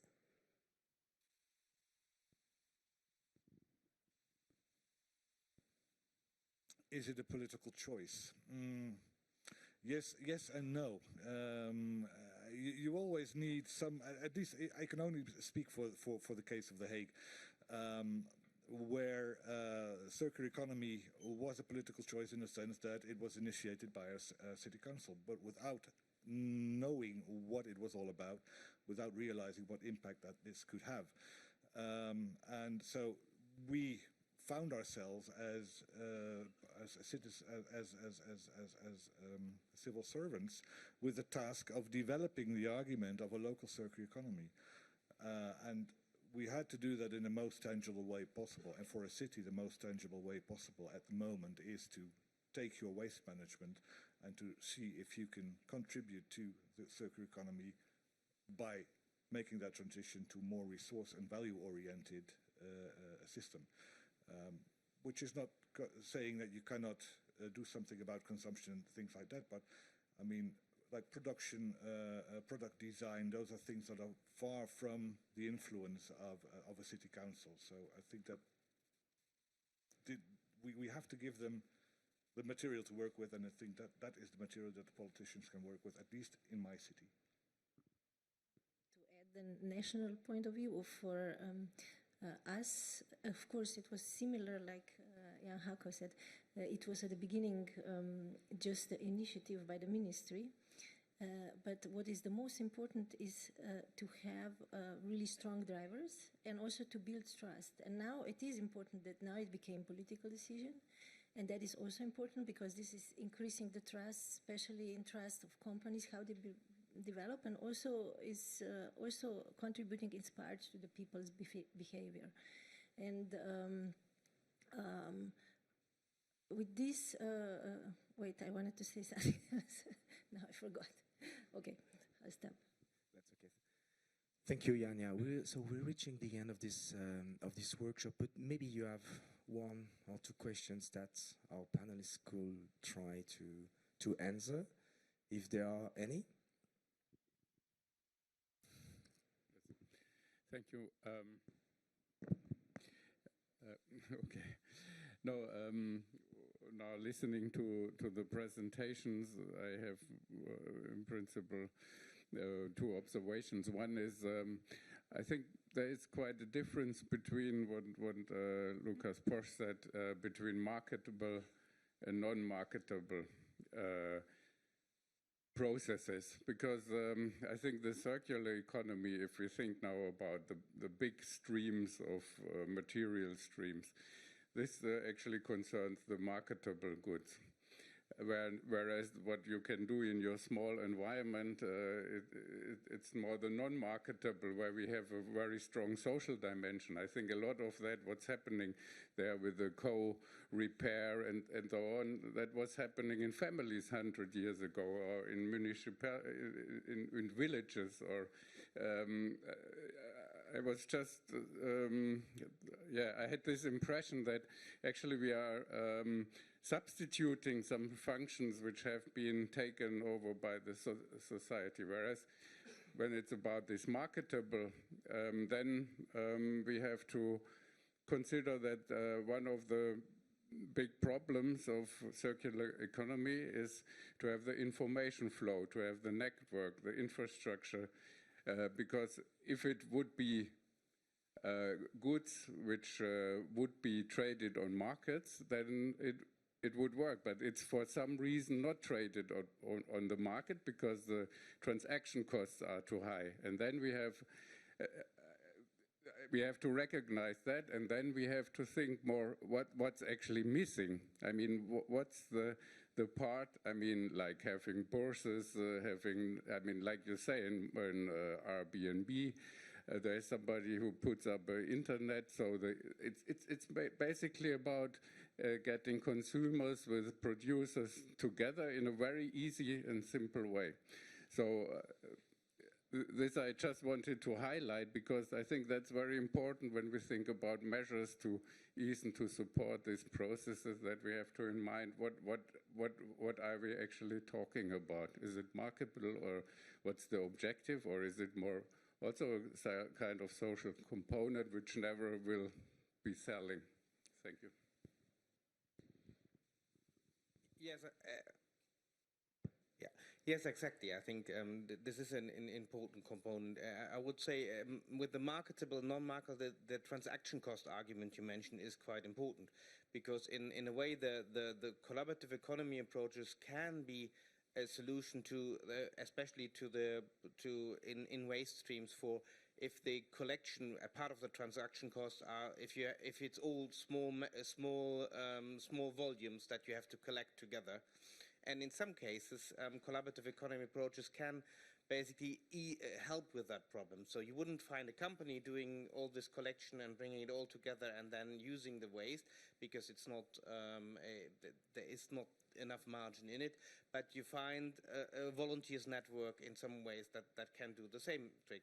So as I said, there can be an addition to that. Obviously, they are not the solution for they're not the solution for everything, but in very specific cases, they can support the overall framework, and understanding what is the problem here. Why is and that's very old economic thinking in a way. Is what is the problem? What is the market failure? That why does the market doesn't provide it? And then looking at and then you have a lot of the solution already. Why could this approach be working? And that's an important way of thinking about it. Yeah. Thank you. Can we take maybe last question and quick answer, and to let you also all go for a short coffee break? Thank you very much that you still have the chance to ask something. So I would like to bring it back that we were talking about also the urban agenda. And we heard several things. We heard several times the term that we need a systemic transformation or systemic change. Now we're talking about the urban context. We have a strong interlock of the physical fabric, social fabric, administration, and so on. Most of the examples that I heard were like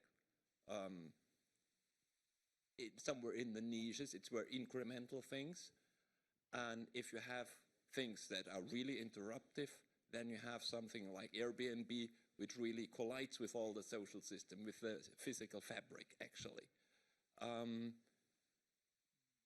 Like, what kind of support would you need that you get to this kind of systemic change and transformation in this kind of physical social fabric that has been growing for thousands of years, partly? You're asking for disruptive ideas, and I think that there are a lot of people who have a lot of disruptive ideas. Moving away a bit from the social economy, I remember at one point in the partnership we were talking about waste legislation and waste definitions, and the way that we would like to change waste definitions in order to get a more value-based approach into the reuse of waste materials. And there were a lot of red flags that were being raised by, let's say, the usual suspects within the waste sector. So that is already quite a disruptive idea, although when logically thinking or common sense thinking, you would say you need to make that shift from risk-based approach to a value-based approach. But that is already, seeing all the red flags going up, already a very disruptive idea. Another one, and that has always been, in my view, a bit of the elephant in the room within the partnership, is how can member states support this whole exercise with fiscal and tax measures. You need some quite disruptive ideas about taxation and about financing, in order to support this whole development, for example. And I think that there are enough ideas, but it has to become more mainstream in our way of thinking. Thank you very much, everybody. I think we need to stop here, although I guess you might have had a lot of different other questions. Thank you very much for being with us this morning. We're coming back in 15 minutes with a kind of wrap-up sessions where you will see all the different representatives of the partnerships that I've been discussing in the other workshops also, to give us also their feedback about all that. So please enjoy your coffee break, and let's be back here at 10 o'clock. Bye-bye. Thank you.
messages from this morning's workshops. So please take your places, because we still have interesting things to hear from what was discussed this morning.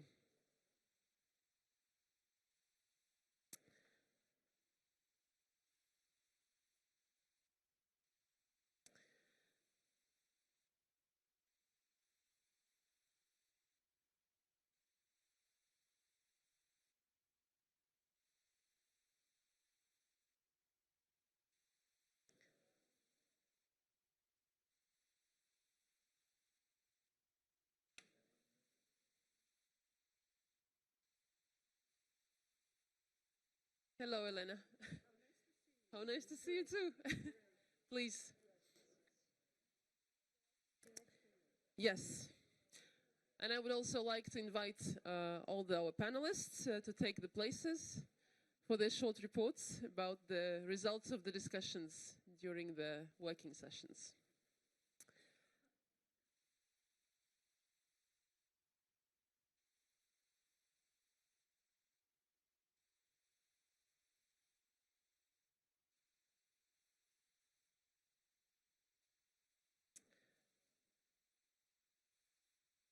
Do we also have Jan Harko-Post somewhere here to talk to us about the Urban Agenda Partnership on Circular Economy?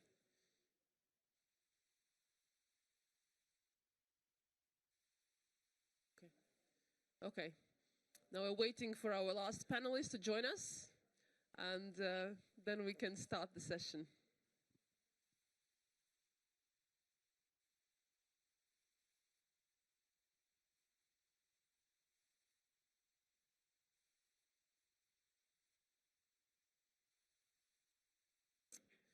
Please, welcome to the panel. Hello.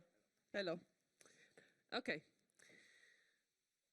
Now that our panel is complete, I welcome you all again to the session that aims at presenting the main results of the workshops that we just had this morning. And as you know, the aim of these workshops was to identify the synergies and the potential contribution that ESPON can offer to support the work of the urban partnerships, and also to support the implementation of the different actions of the urban action plans that have been agreed within the urban partnerships. And today we would like to hear some results of the discussions from this morning from the representatives of four partnerships. So we have a representative of Urban Agenda Partnership on Digital Transition from the University of Oulu, Mr. Petri Ahokangas. Welcome. Then we also have a representative from the Urban Agenda Partnership on Circular Economy from the Municipality of Hague, Jan Harko-Post. Also welcome. Then we have Elena Zolgayova from the Urban Partnership on Housing from the Ministry of Transport, Construction and Regional Development. Also welcome to the panel. And then we have Angelika Potmogele. She's representing the Partnership on Energy Transition, and also will report to us on the results of that discussion. So welcome everybody. I hope you all had an exciting morning, and then let's hear shortly from the workshops and the main results. So colleagues, we have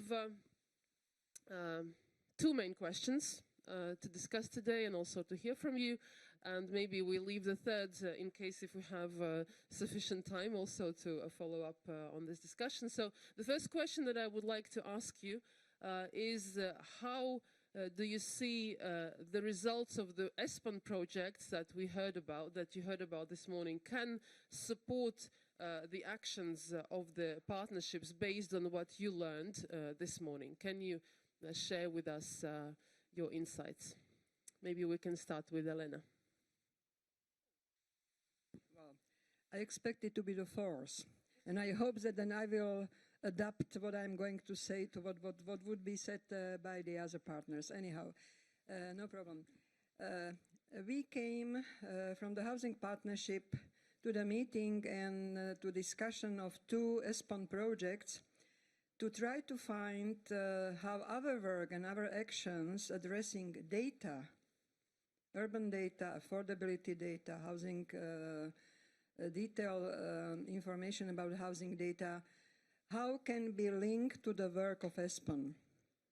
And what we found actually in the presentation of two projects was that in Europe we are missing elementary basic data on everything, and the housing is not an exception. What we need to harmonize, and we need to agree which kind of data we need to have on European, national, regional and local level, who is going to do that, and how we understand the terms of this data, because there is a huge misunderstanding across Europe in there.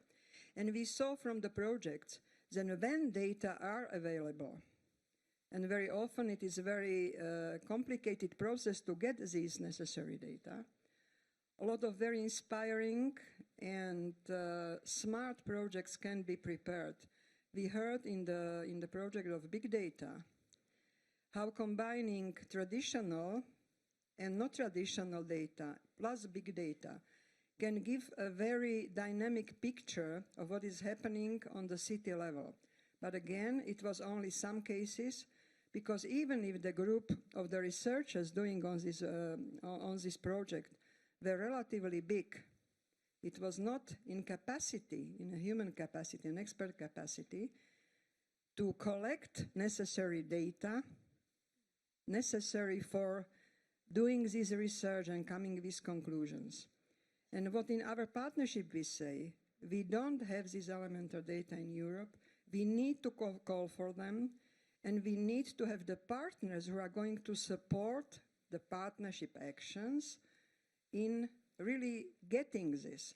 It is a question of Eurostat, it is a question of different DGs in Europe, it is a question of national statistical offices, it is a question of different research units, which are GRC, ESPON, Urban Platform, to sit together to discuss, at least for 2 days, what do we have on data, in our case on housing, and related to housing, and to agree how we proceed further, that we can really have in the future comparable data which really give the technically correct picture of what is happening in this area, and where we see this possible cooperation. I think that the funny outcome of our discussion in our group, in our workshop, was that it would be useful if ESPON would take and would really do a research on 100 years of housing policy development across Europe. And this might then help to really to look also on data from totally different angle. Thank you. Thank you very much, Elena. Now let's hear from the Urban Partnership on Circular Economy. Mr. Post, can you share with us how do you see the results of the projects that you have heard about this morning support the work of the Urban Partnership, and also how you see ESPON could further contribute to the implementation of the urban action plan that you have agreed upon?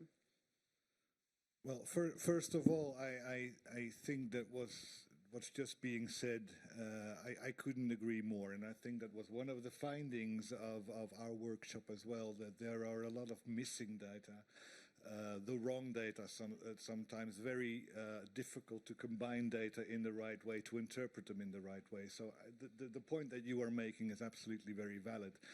In addition to that, for circular economy, we rely on a lot of data at the moment that are more or less originate in what we call the linear economy. We all know how to measure GDP, we all know how to measure growth, we all know how to measure jobs, etc. But what we're less used to doing is measure impact, and especially impact on local economies and impact on regional economies in terms of social inclusion, in terms of sustainability, in terms of responsibility. And I think there is an enormous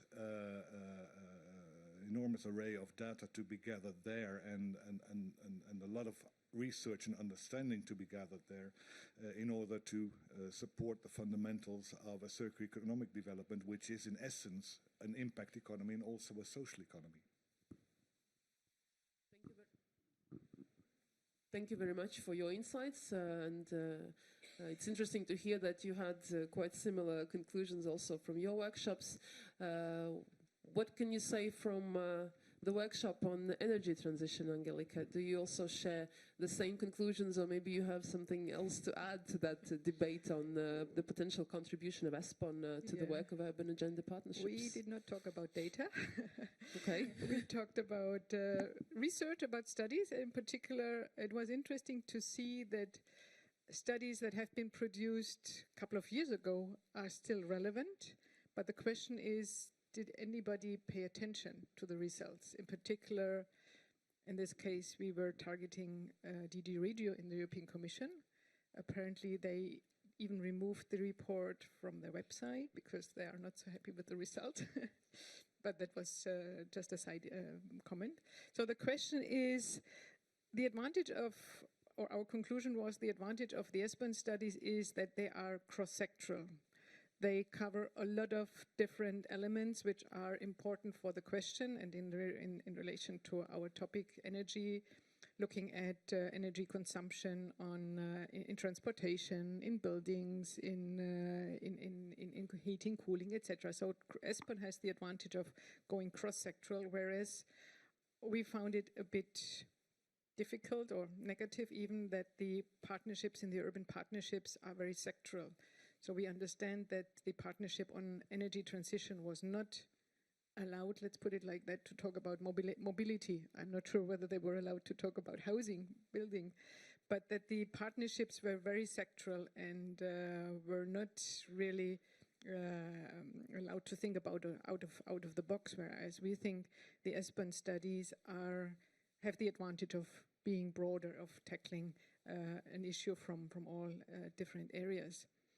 But still, the very important issue for the urban agenda approach is this multi-level governance approach. So to say all relevant actors of the different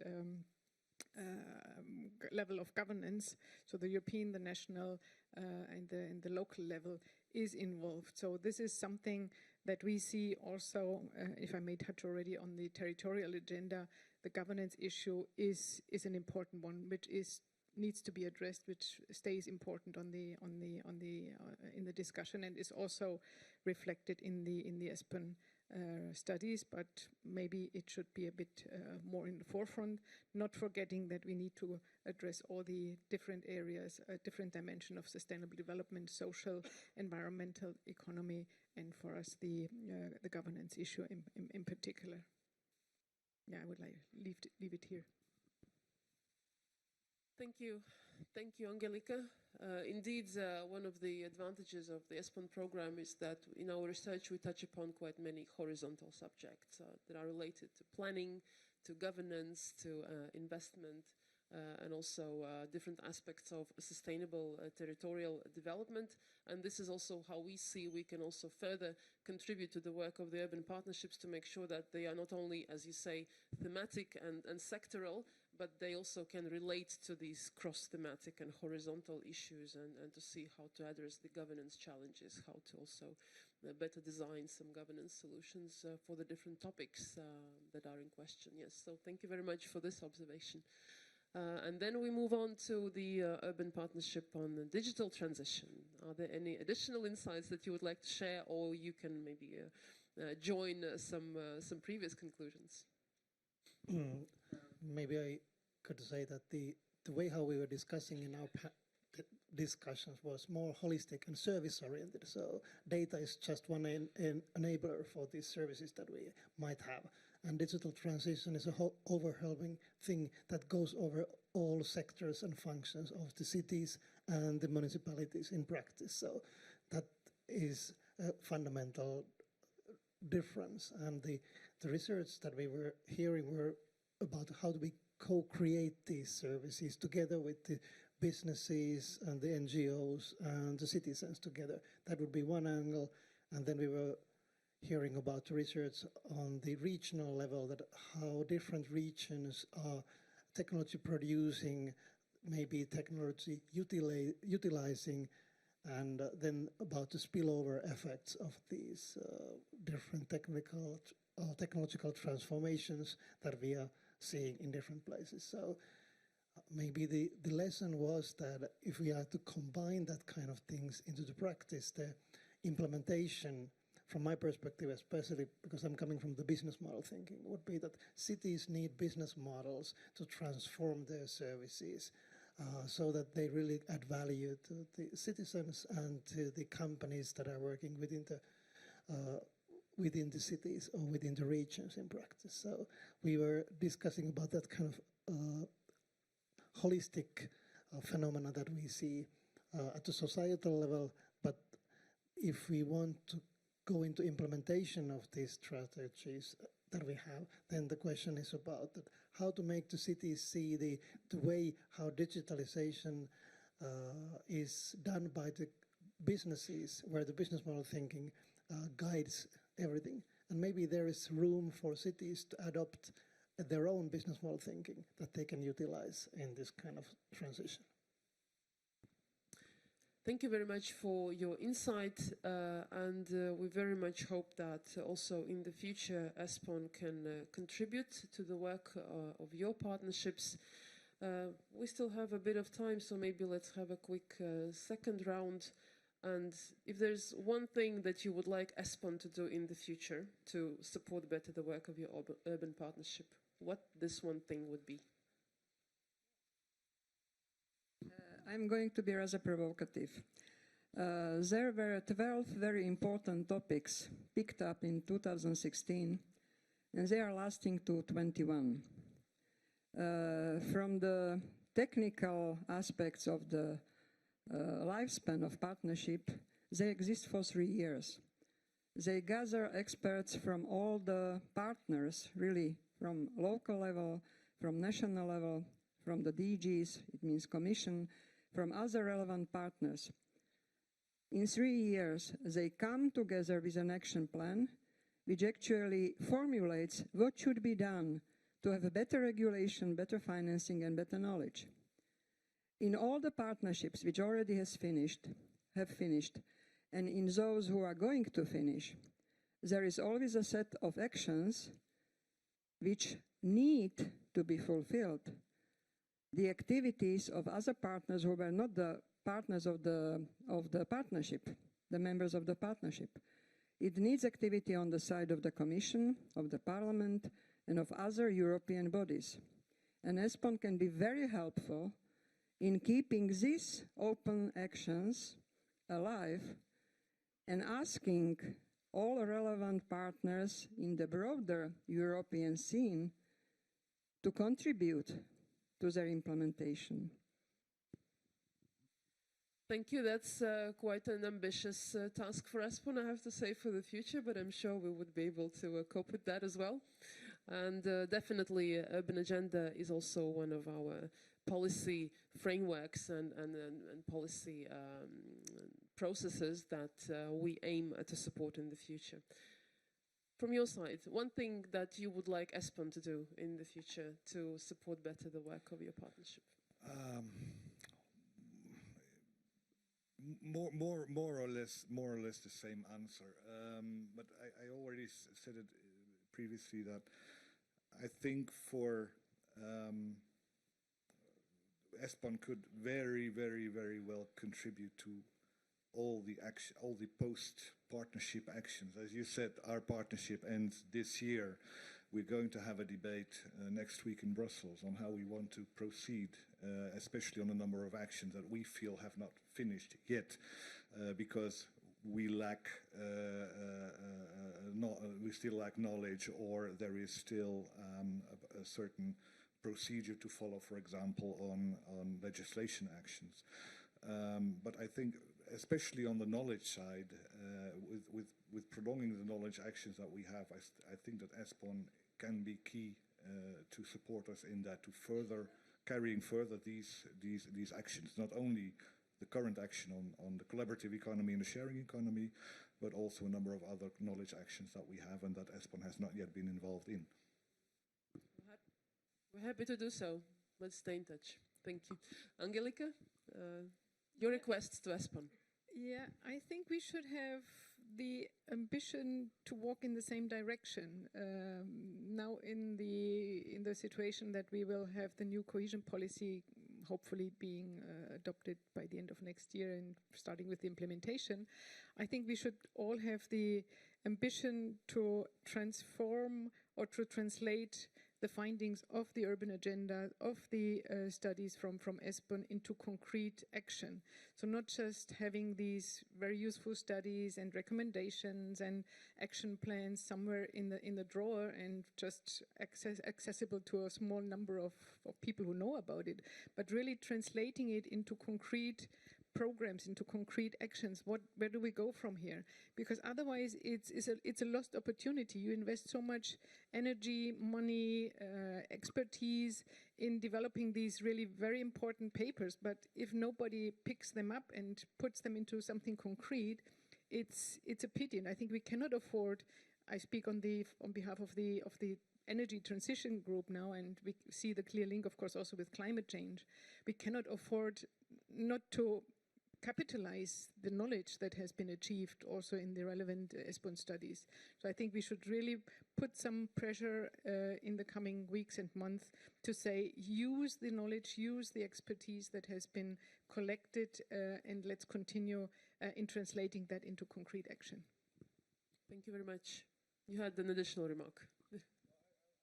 Like to add to that, we as a partnership, we have a lot of ideas have come out of our partnership, and one of the things that we want to do in the next few months and years, even years, is to test drive and prototype some of these ideas. And in testing and prototyping these ideas, I think that ESPON could also fulfill a very valuable role in walking with us on that and traveling with us on that and generating the data and generating the knowledge that ESPON can then use again to translate into other policy areas and policy recommendations. Thank you very much. Let's do so. And then finally, your final request for ESPON.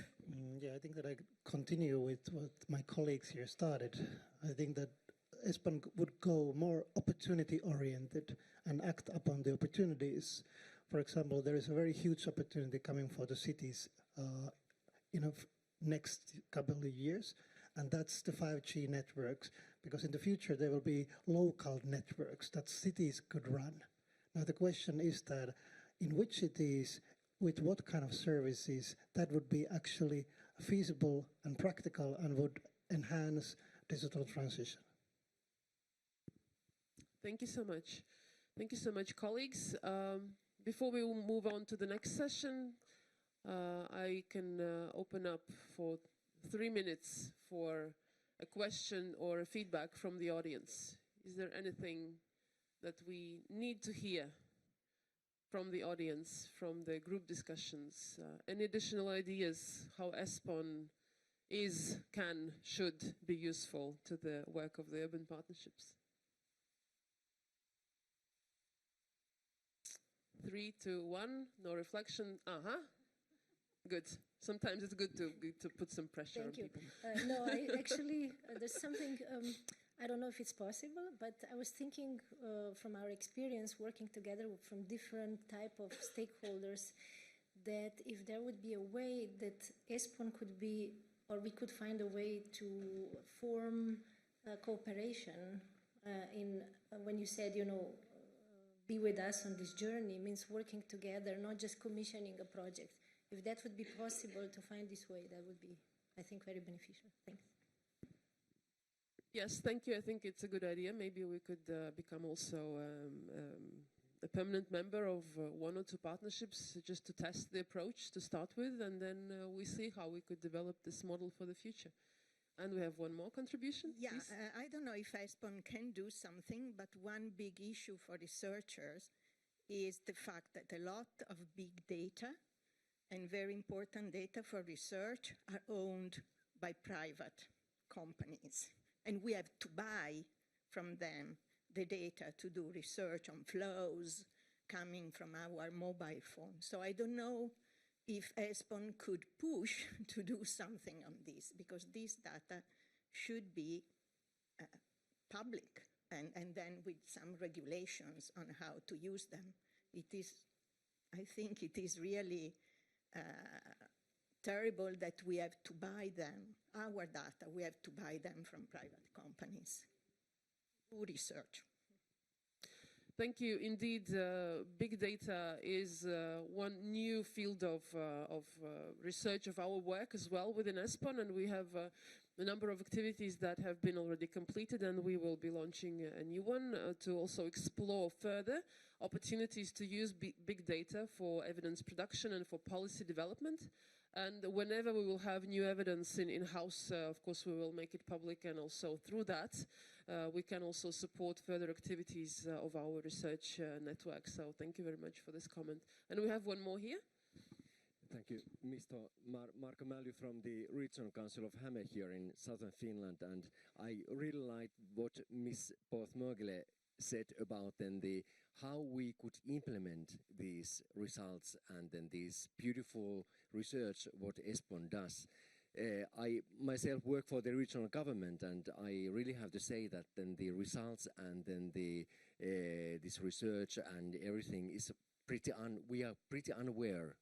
We don't know this on the regional level how we could use, and it is not this kind of common language we use then, so using ESPON research then, so for our purposes, for practical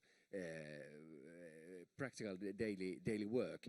And I think this kind of awareness campaign, or you maybe should find a way how to make this capacity building and us aware of your work, what you do in ESPON. Thank you very much for this comment. Indeed, this is also what how I started this seminar. Is the main message is that for us, outreach definitely and capitalization of all our evidence is a key challenge, and also a long-term endeavor. And we need to find new ways how to reach out to regional, local players to make them aware of ESPON evidence, to encourage them to use it. But I also said that we cannot do it alone. So now that you've been here, you automatically also become our ambassador.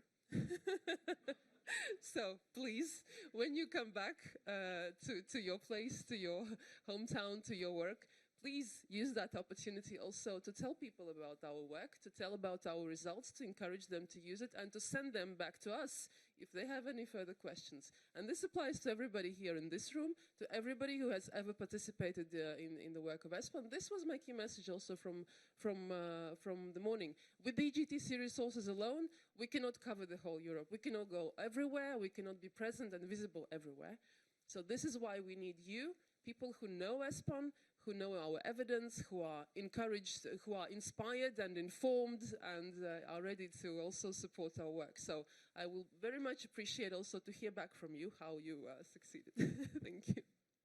Okay, colleagues, thank you very much for your feedback, for your insight, and also for your further requests to our work in the future. We very much appreciate that. And with this, I would like to close this session, and we move on. Thank you so much.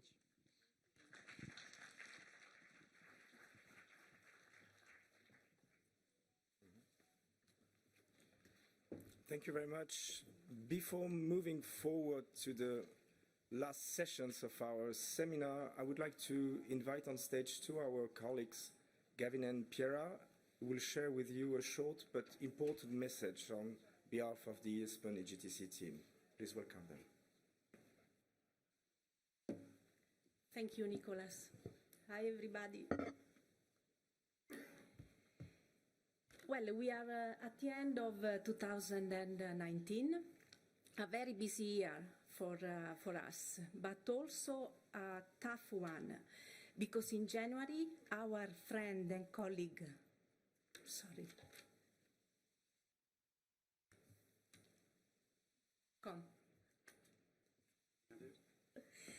our friend and colleague Peter Billing passed away.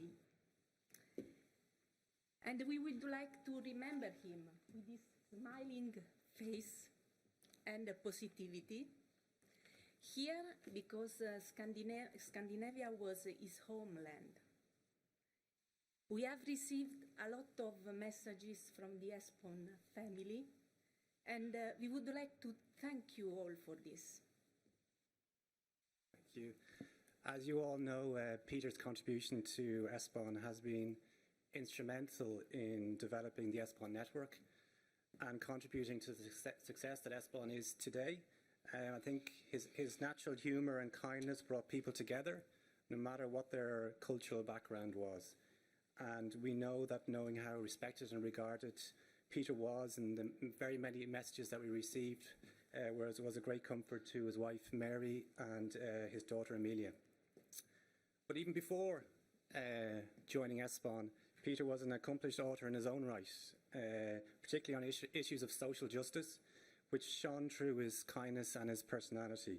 He wrote books about the growth of the workers' movement and development of the People's Park in Malmo, the impact of the demolitions on low-income communities during the 1960s and 1970s, and the social development of Malmo in the 1990s.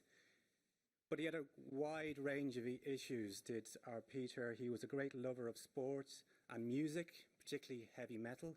AC/DC was his favourite T-shirt to wear around the office. And he even wrote a book about in 1996, which is available on the Malmo Sports History site, 100 Years of Community, and it's a real work of art. People should check it out.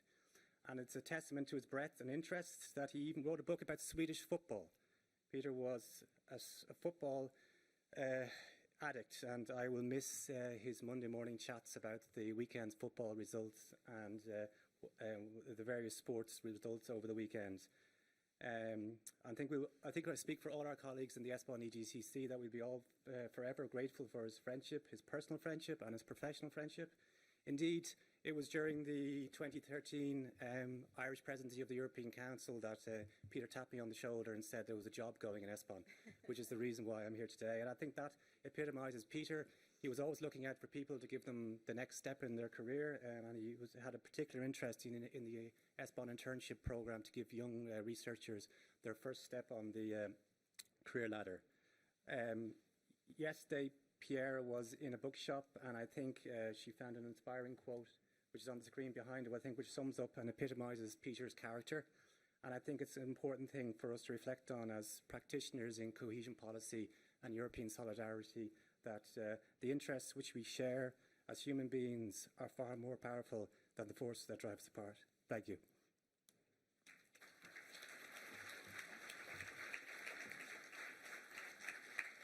Thank you, Gavin. Thank you, Piera. So this seminar is coming to its end, and to move forward and to look forward, and before bidding you also farewell and safe return, we will now learn about the progress of the activities of ESPON 2020 cooperation program this year, and also insight about 2020 next year, and we'll also learn about the key thematic priorities for both the Croatian and the German presidencies. So please, for this, I would like to invite to the stage Timo Ezer. Timo is here from ESPON Managing Authority, and also Sandra Momcilovic, ESPON Monitoring Committee member from Croatia, Volker Schmidt-Seivert, ESPON Contact Point from Germany, and the two last, you know them already very well. Please, Ilona, come on stage for the ESPON EGTC, and also Johanna Rotianen from the Finnish Presidency.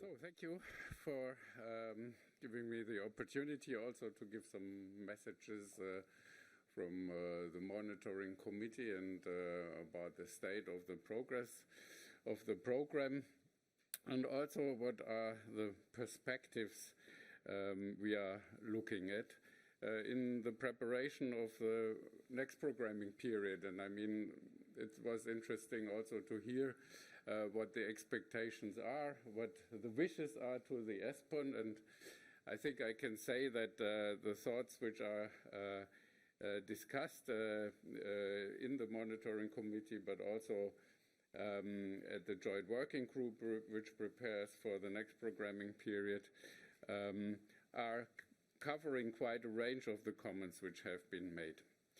But before we talk about that, just some general insights about the current program, where we stand. And I think in the opening you saw already that we are now taking much attention towards the dissemination, the outreach, to involve journalists in our work. And this is also a consequence of the fact that we have been already finishing a lot of the applied research project, a lot of activities. We are, and you see that also in the workshops, we have a lot to tell. And now we have to make sure that this also reaches the audience. And when we look about at the indicators, what we use at the program level, you can actually say regarding the output, we are nearly there. We have implemented nearly all applied research projects. We have the targeted analysis, which are launched, nearly all of them. We have thematic focus papers, and this is part of the outreach, where we have still quite some space to be active. That's the third column, if you like. ESPON tools created and ongoing. We are working. But what's the good news, I think, is that we were very active on the side of outreach events. And I think it's good to see that we actually go beyond the original ambitions. And what we hear from your side here, it's also the message we have to. We should go, and that we have to not stop now. We have enough to tell. We have to enough to publish. So we will not stop now and take this as we reach our targets. And this is also a bit technical, but I hope you can read it. But that's how structural funds work. We need to work within a performance framework. We have to define baseline values. We have to measure how far we are reaching these baseline values. And I don't want to go now in detail because some is overlapping, but what was most striking for me, the last baseline value what we had, there was at the end of the last programming period some dissatisfaction with the implementation provisions of the program, that we are far better off now. And I think that's the good news. That's also an important news for the work on the future program in order to improve the implementation of provision of the program, and that relates a lot also to the researchers. Now, Ilona will talk about what we plan for the next year, but I mean, as the monitoring committee and the joint working group for the future program is having the broader perspective, I will say some words in that regard. Now, where is ESPON placed in the intervention logic of the European Territorial Cooperation regulation? You know that the structural funds regulation actually underlines the importance of governance. I think that was one of the lessons which was learned from the current and the previous programming period, that we need to spend money for cohesion, on project, on infrastructure, innovative activities, but we can do better in spending it in the right place. And this is one of the messages also taking into account that the funds will be reduced due to Brexit, the availability of funds. So if we have less money, we have to make an effort to spend it in the right place, in the efficient way. And this is also where then Interreg is coming in, that the objective for Interreg is to support the management of specific territories and implement territorial strategies. Exactly, to have a clear idea why we spend money where and for which purpose. And in that framework, ESPON is placed, where the regulation proposed by the Commission, and as far as we can see, it's not touched in the trialogues, where ESPON's specific objective is the promotion of the analysis of development trends in relation to the aims of territorial cohesion. So promotion in red, so it's not only doing the evidence, but also to promote it. And what you are saying to us yesterday in the opening session, and what we hear now from urban partnerships and so on, it's exactly the way we are now also thinking. So we had some inputs from the midterm evaluation. We should do more efforts towards the regional, local policy makers. We should also better involve scientists and stimulate debates, and I think this format of bringing stakeholders together and having a more like dialogue format of exchange rather than putting presentations in front of a bigger audience is pointing exactly at this direction, to have a more strategic approach to reach our target groups, more specialized outputs, more communicative ways of delivering the evidence, and to identify the specific needs of the target groups. So when we put that together, then we understand that we are not only talking about evidence production, but to help people to acquire the knowledge. And this is now the way how we discuss it in the joint working group, that we have to take better care of how all this evidence is further used in a particular political context, how it will be applied, and we have to think in a more strategic way how we actually integrate that in our knowledge production. The evidence is not only facts and figures, but knowledge means actually that the people can use it, they are in the position to use it. So the strategy for the next programming period is now ranging around these two basic elements. Of course, the evidence production, that's the home base, that's our brand, if you like, for the ESPON, to produce territorial evidence in a well-defined framework. We can better target the research, selected on a systematic needs assessment, but to also think in an integrative way how then we can combine knowledge development activities so that the policymakers can gain ownership towards the evidence which is produced.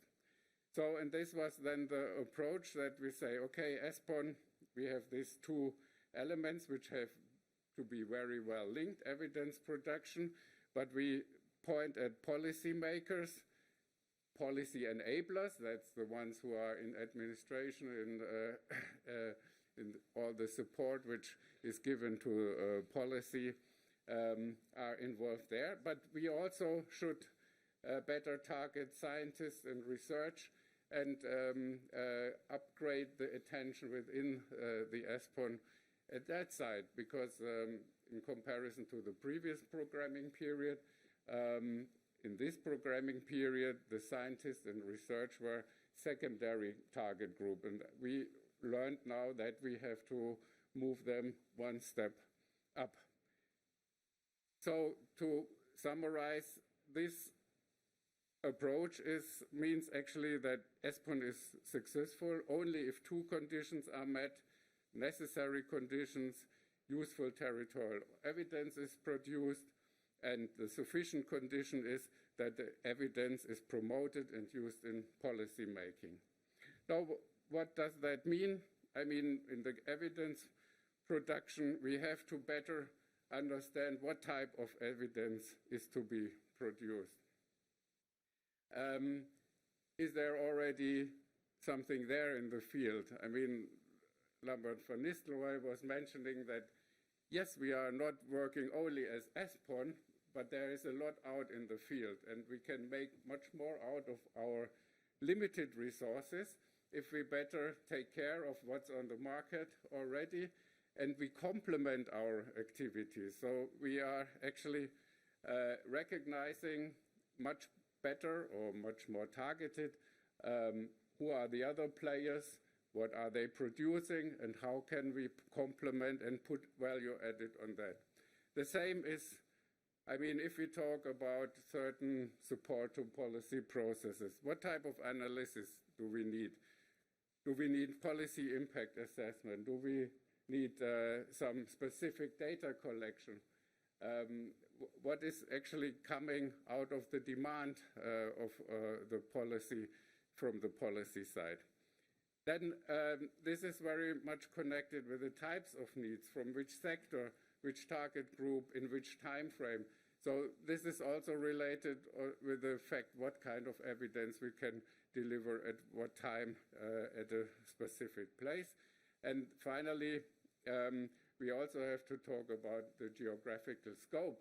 When we look at all the case studies, which it's interesting to see that when it's especially coming to policy advice, it's very important to have case studies where we can actually demonstrate good practice and what can be learned out of that.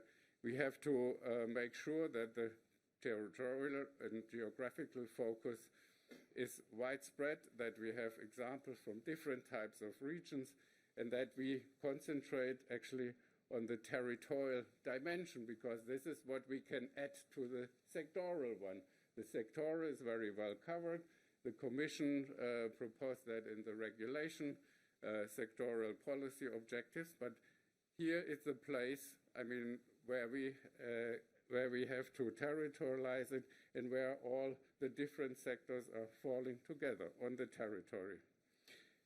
Finally, when we talk about knowledge development, I mean, it was mentioned yesterday, and I was very happy that I had it already in the slides. So talking about push measures, I mean, we deliver, ESPON gets active from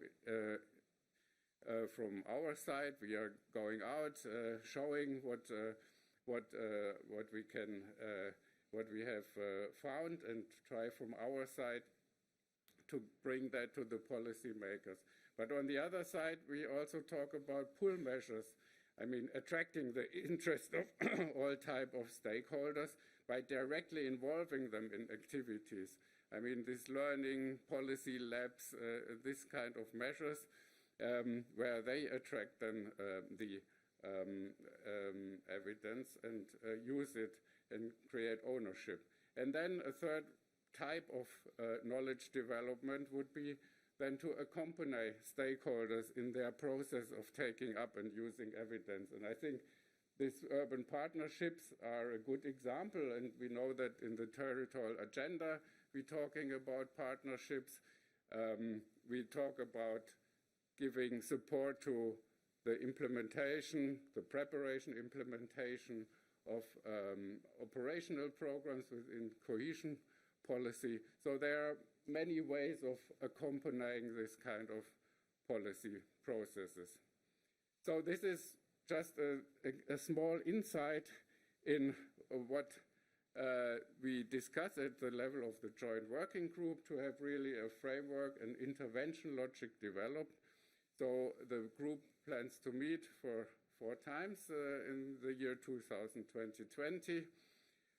We will also have a bigger event on the 18th March 2020 with stakeholders in Brussels. We will send out the invitations soon, where we, based on the results which we have achieved with some very exemplified projects, discuss how we can further develop this approach.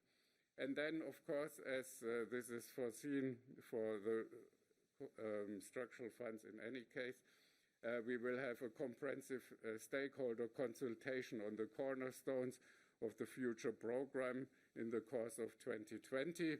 The timing, of course, depends on the progress which is made with regard to decisions on the European Structural Investment Fund regulation, the MFF, of course, for the ESPON. This is also a very important element because we can fix the last priorities within the program only once we know our budget, and we have sorted with our member states and partner states the co-financing. So that will then most probably be more at the end of 2020. This is what I wanted to share with you, and I will update you the next time on the further development. Thank you.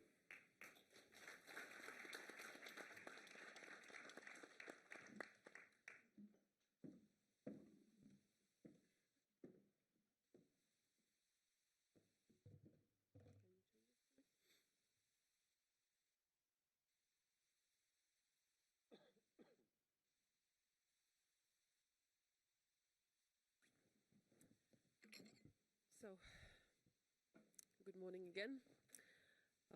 Let me now inform you briefly on the progress of the implementation of the single operation, where we stand and what the next year will bring in terms of new activities that we foresee to implement. Let me start with some information on our achievements. So far, in the previous months since the last seminar, we have completed a number of applied research activities. So there's new evidence in-house.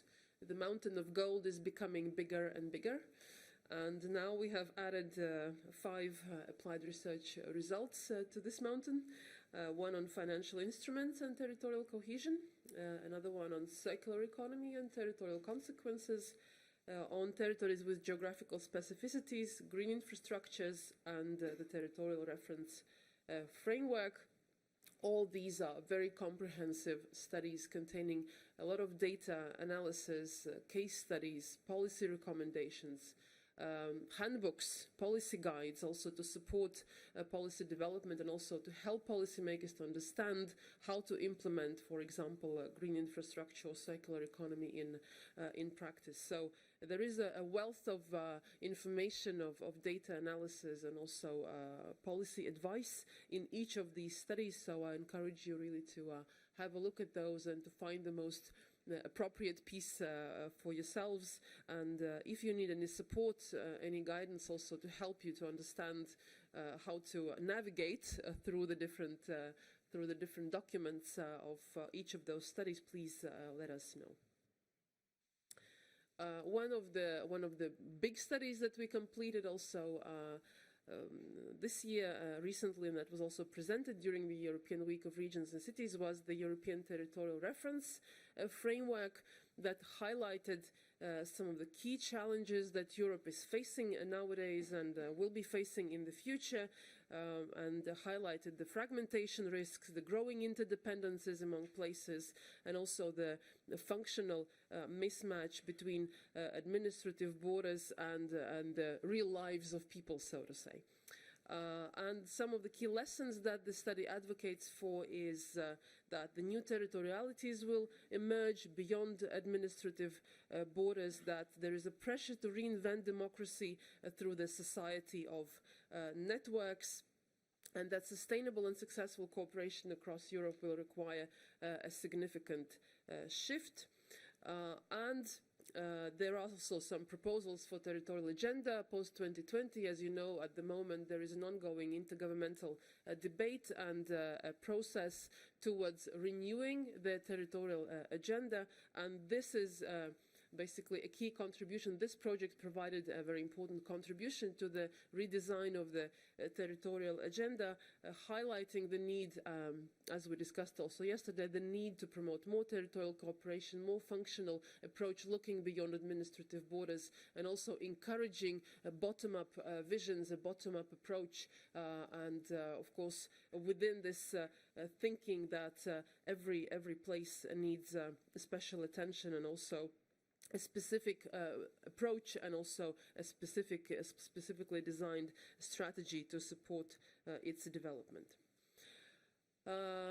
If we stay with the applied research, then we will be launching 2 new applied research activities. At the moment, we are at the stage of the public procurement. We are finalizing our competitive dialogue procedures for 2 new applied research activities, one on interregional relations in Europe and the other one on cultural heritage as a sort of societal well-being in European regions. With these new 2 activities, we are testing competitive dialogue as a new type of public procurement procedure. At the moment, it takes quite a bit of time for us to implement it, but we believe that it will be beneficial for us because it gives an opportunity for us to engage the researchers, the potential service providers in the discussion on the scope of these studies and also trying to see how to focus them, how to shape them, how to make sure that we can that our researchers eventually can deliver results according to the expectations of the policymakers. So this is an interesting exercise for us, quite time-consuming, quite demanding in terms of process, but at the same time, we believe it really will bring benefit in terms of further increasing the quality of evidence that eventually will be delivered. We have also selected now in this period the last 4 targeted analyses that will be implemented in the framework of the current program. So in September 2019, we selected, this year, we selected 4 targeted analyses, one on quantitative greenhouse gas impact assessment method for spatial planning policy, where there will be an Irish lead partner. Then we have selected another one on sustainable transport infrastructure in strategic urban regions, Eurodelta, where we'll have lead partners, lead stakeholders coming from Netherlands. Then another one on the role and future perspectives of cohesion policy in the strategic planning of metropolitan areas and cities, with the metropolitan city of Turin as the lead stakeholder. And finally, there will be one new targeted analysis on the integrated development opportunities of large lakes in Europe, where we have a Hungarian partner as the lead stakeholder in this activity. So now we are at the stage of preparing public procurement procedures for these 4 activities, and then by the end of this year, or rather probably at the beginning of next year, we will be then opening calls to submit proposals for implementing these activities. And then an insight into the next year. We have discussed and agreed also with the monitoring committee that we will be implementing additional case studies as spin-offs of ongoing or closed research. This will be based on a set of selection criteria. We'll be agreeing with the monitoring committee and also discussing with the researchers on the opportunities to implement additional case studies, because, as Timo was also mentioning, for us it is very important that our research is relevant to the national policymakers, to the regional policymakers, and that they really can use the results in relation to their particular context. And this is why we believe that considering the availability of funds that we have, it is important for us to use this opportunity to make this research further develop our research, and also to further develop our pool of case studies that eventually we can use to help people in different places to understand possibilities to improve the quality of policymaking in their countries. Then we also have finalized and of course are still working on a number of activities under the monitoring and tools part. One on big data and housing has just been completed, and this is one example that shows that also for ESPON big data is the subject that we have started exploring, and we are trying to find ways and also to explore opportunities to use big data in policymaking, and here is one example in relation to housing. We have also engaged in the topic on sustainable development goals, and we will be delivering some evidence that will help to localize sustainable development goals. Here we will be developing this, of course, in close cooperation with other key partners who are involved on this subject. We just kicked off recently this activity. And then we will also be exploring housing market dynamics in cross-border areas. And cross-border areas is also a very important kind of scale of research for us, and cross-border public services also is one subject that we will be working on also in the following years, considering that there is quite a strong interest from the policymakers, also from the Commission, to have additional evidence that can support this policy direction of further promoting public service provision and also other activities at the scale of cross-border areas.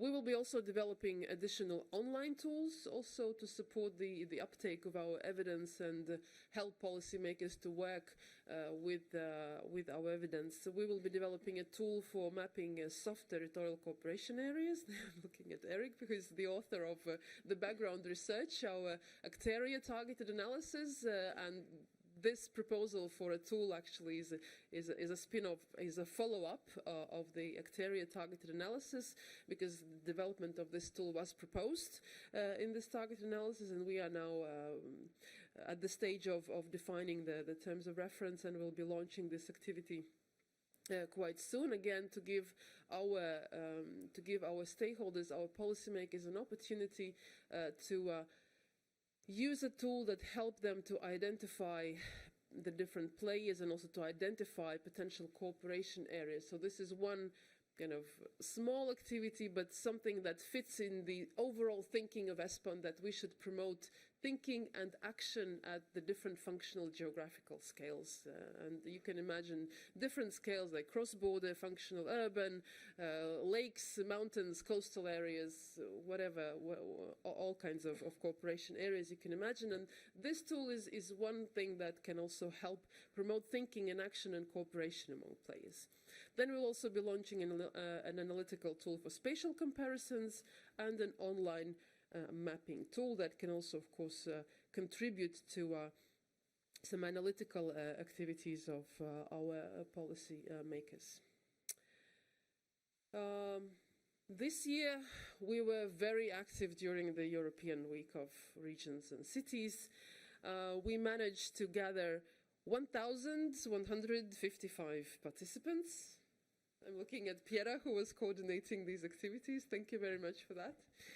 We were involved in 9 sessions as a lead partner, and also in 11 sessions as partners. And we also had a stand at the Agora, and we also were engaging you, our stakeholders, in what we call the ESPON talks, also to discuss the results of our research activities, and we made some short videos that we are now publishing everywhere. You probably have noticed also our increased social network, social activity on the social media. And we are very happy with this turnout and also with this activity, and we believe that the European Week of Regions and Cities also for us is a very important framework to make ourselves more visible and ensure that our stakeholders know about us at all scales, and including regional and local. We're also working on our outreach activities at transnational scale, and here we also have implemented a number of interesting events. There was one in Slovakia on ESPON open data. There was a TIA training in Denmark and Poland. There was also an evidence developed on labor markets for our Romanian colleagues, and also an empirical input on functional areas in Czech Republic. And we also have prepared a number of publications that you might consider interesting to look at. One on cross-border functional areas, another one on metropolitan functional areas. Then also we prepared a TIA guidance for our stakeholders, and there are two coming up. Still in the framework of the current transnational outreach contract, one on assessing the net impact of Interreg, and the other one on strategic niches for Interreg in cooperation with DG GROW, DG RTD, and Interact. So in terms of developing our publications, we have also been quite active, and please have a look at our website and make use of those if you find them interesting. Then we will also be continuing our transnational outreach activities in 2020, and we have identified 4 priorities for transnational outreach at the moment. One will be tourism, the other one maritime spatial planning, sustainable development goals, and migration. And we are now discussing with our new partner in the business the range of activities that will be implemented, and you will also hear more about that. We will publish the information once it is agreed with our stakeholders. We'll publish it on the website.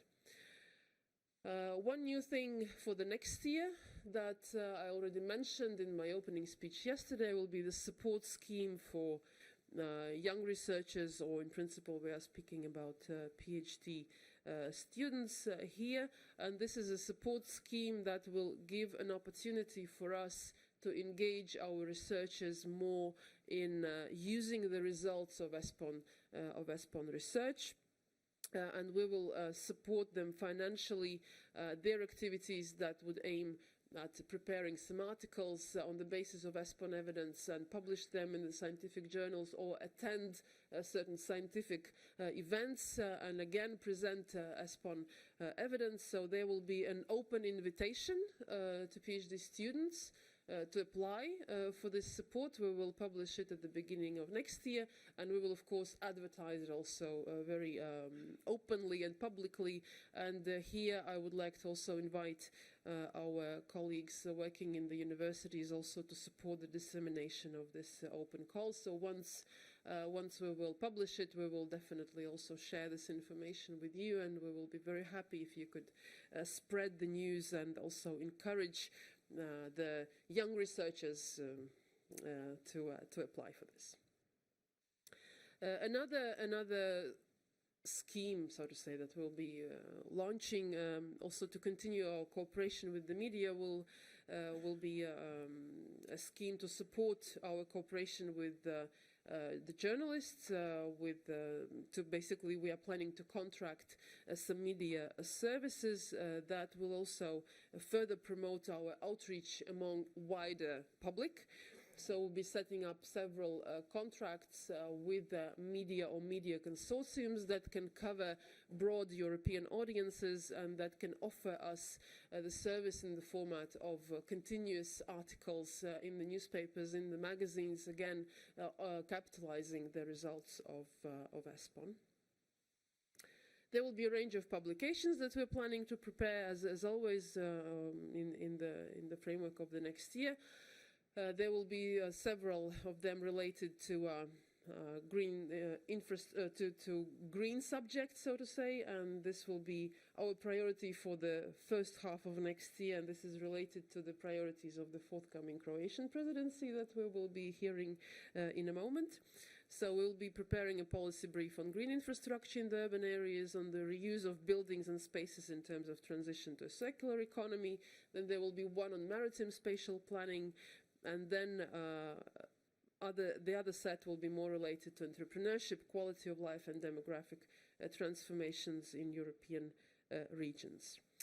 And finally, our next seminar is planned in Zadar during the Croatian presidency, and there we will contribute, as I mentioned, to the strategic goal on Green Croatia. And of course, further, we will be, with our evidence, facilitating the intergovernmental discussion towards the renewed territorial agenda post-2020. Finally, I invite you all to contribute to our annual survey, which is now open, and we would very much appreciate to get your feedback on the usefulness of our work, on possibilities to improve it in the future. We use this as an input, as an important evidence for us to also assess the result and impact of our activities. And all this feeds also in the following work program of ESPON, in every following work program that we design for every next year. And this is why your voice is very important for us. So please fill in the survey. This will not take more than 7.5 minutes. If it is more, please let me know. We will redesign it for the next year. So you are very welcome. If there is any other way how you would like to communicate to us your feedback, please use that. You can always also talk to me, send me an email, call me and tell me what you think about our work, and we will be happy to adjust to your needs. So thank you very much so far.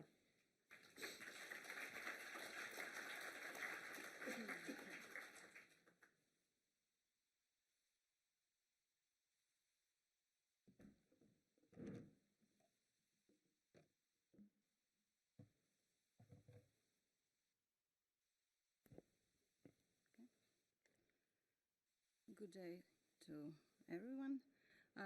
I work for Ministry of Construction and Physical Planning of the Republic of Croatia, and I am also the MC member of the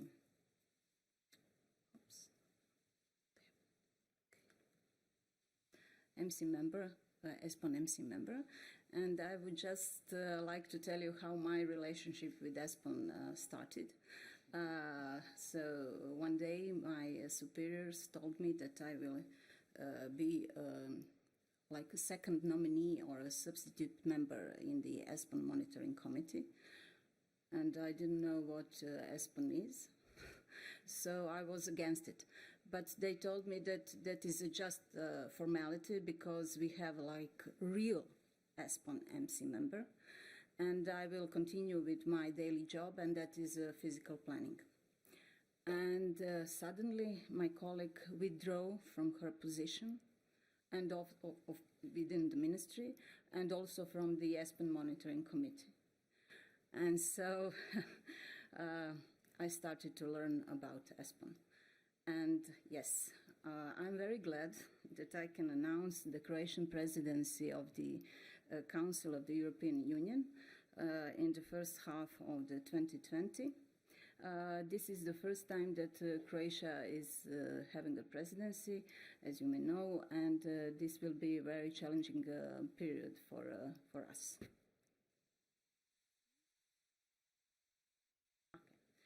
So, our motto is a strong Europe in a world of challenges.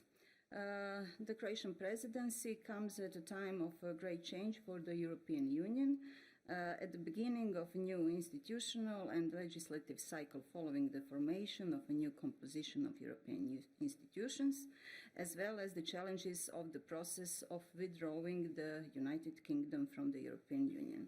And therefore, we think that only strong and united Europe can face those challenges. Priorities of our presidency program are we have 4 main areas: Europe that develops, Europe that connects, Europe that protects, and globally influential Europe.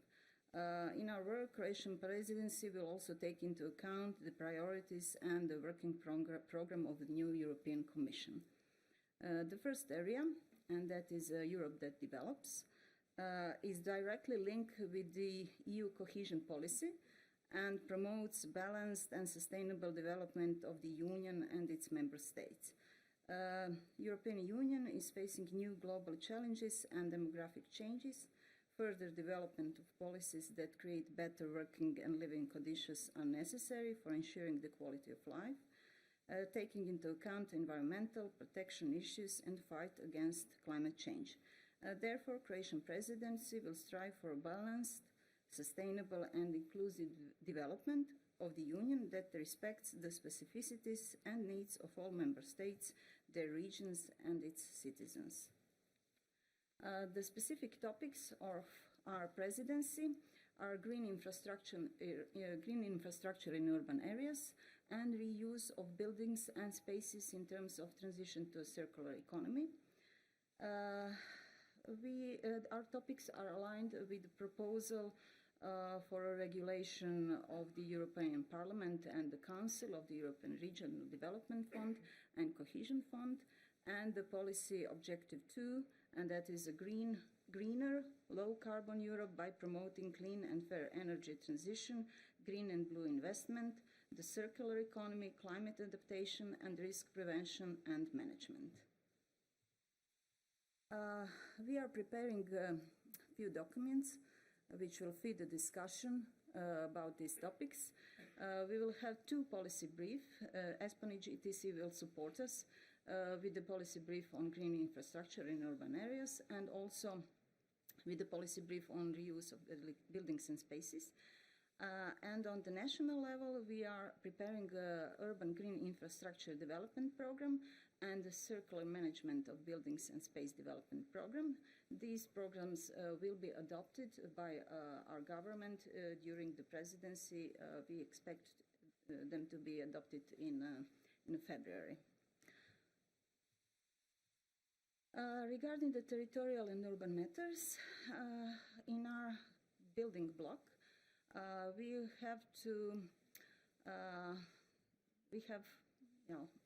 rather complicated, I would say, or maybe challenging task. We have to, this is implementation building block, and we have to contribute to the implementation of the territorial agenda in a way to draft the implementation mechanisms, to prepare a list of pilot actions and a communication action plan. Regarding the urban matters, we have to support the successful implementation of the urban agenda. We will work on clustering the actions from the partnerships, and also we will prepare the path for adoption of the Leipzig Charter, new Leipzig Charter. This is our agenda for meetings. We have this block of territorial cohesion and urban matters meeting. NTCCP and UDG we planned for end of February, and DG level meetings are planned for end of April. Between that, we will have task forces and preparatory group in January and March, and they will take place in Zagreb. We will have Urbact MC meeting in Dubrovnik on 13th and 14th of May. And ESPON week will take place in Zadar last week of May. Okay, let me skip. City of Zadar is situated on our coastal line, somewhere on the middle. It has a population of 75,000 citizens. It is the 5th largest city in Croatia. It is a historical and cultural and touristic center of North Dalmatia. It is very well known. You can reach Zadar by plane because Zadar has its airport. Regarding the ESPON week, we already know that we will have ESPON MC meeting and ECP meeting in Duke's Palace. Duke Palace is situated on the Zadar Peninsula, and it is reconstructed. But for the ESPON seminar, we don't know yet, but public procurement is in progress, so let's hope that everything will be ready till soon, let's say. Okay, so I'm looking forward to welcome you all in Croatia. Thank you.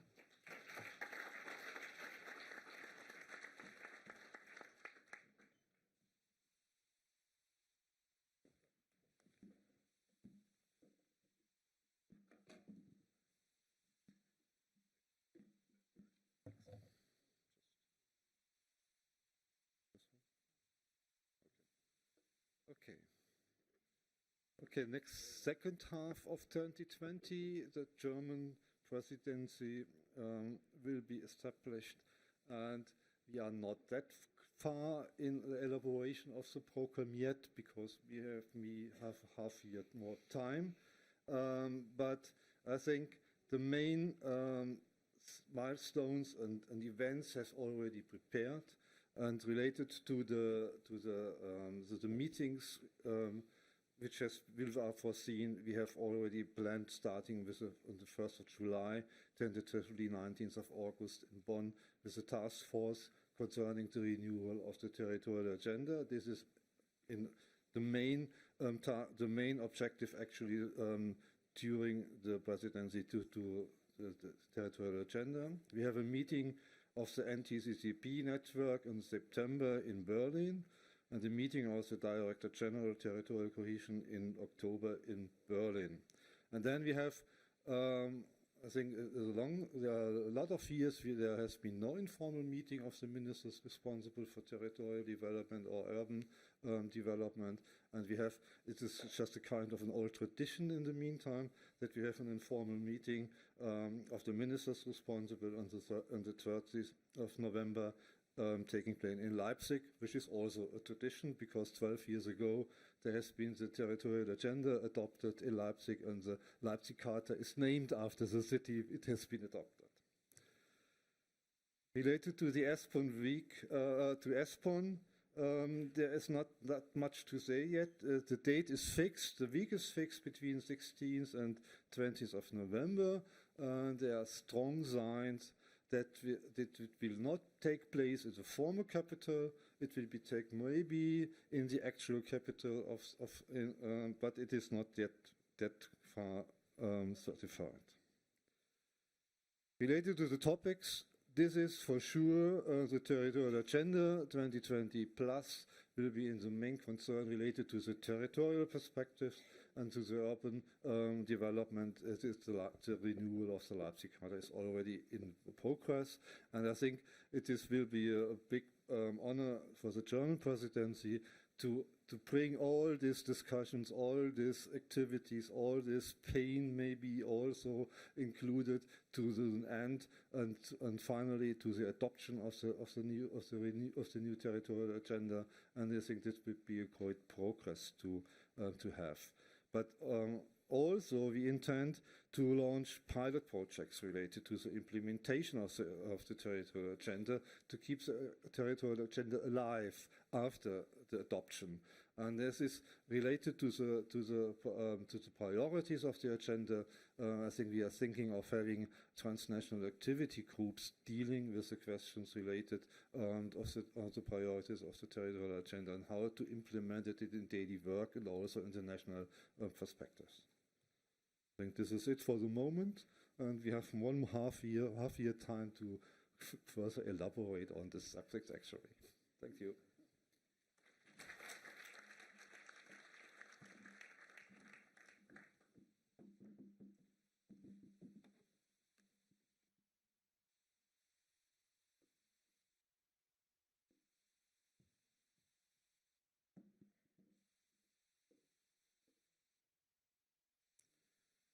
Your Excellencies, dear ambassadors of ESPON, I am here on behalf of the Finnish Presidency to give a few words for the closing of these wonderful 2 days.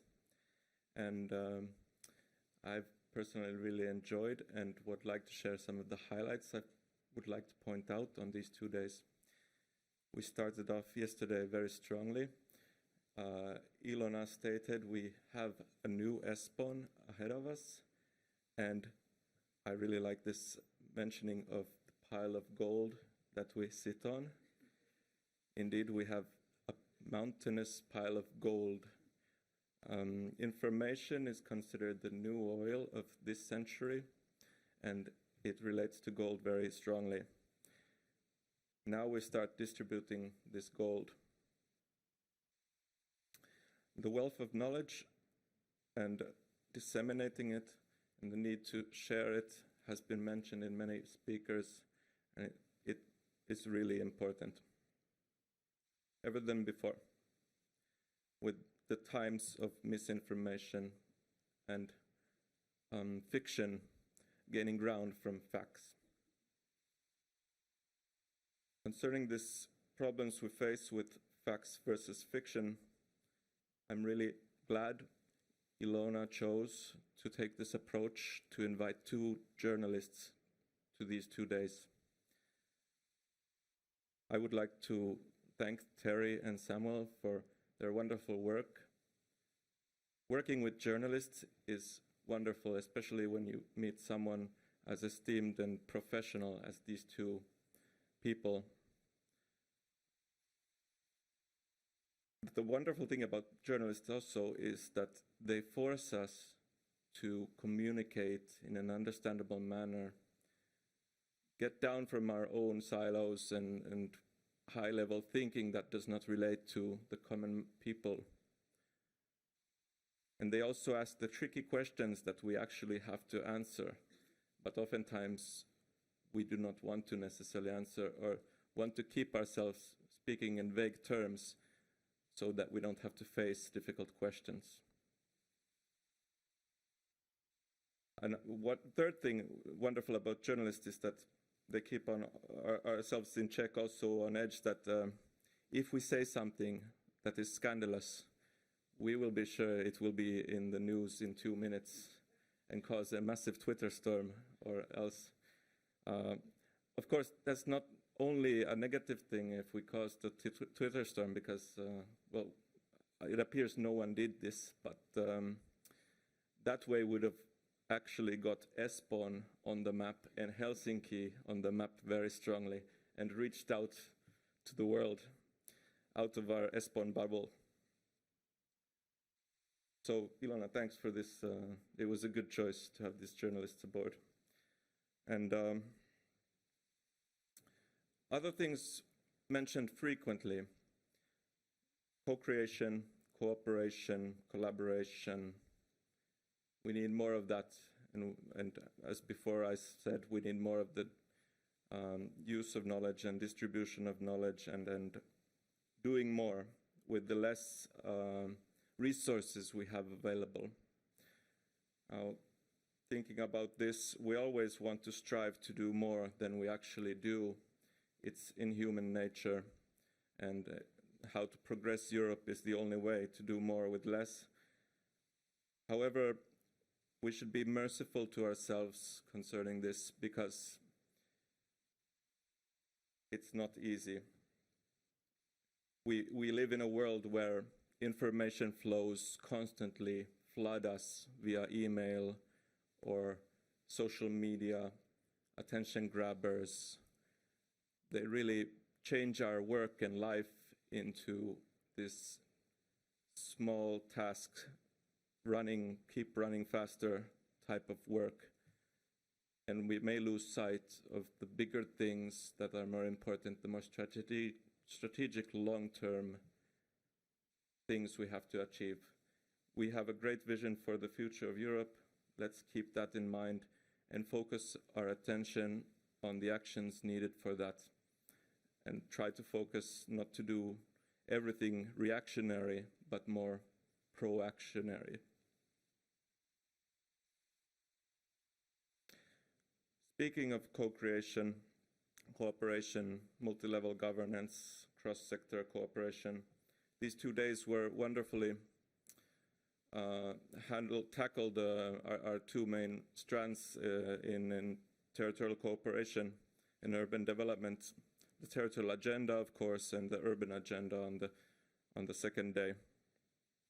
And ESPON really has a future in these 2 agendas, and today these 2 days were wonderful to highlight the possibilities of ESPON.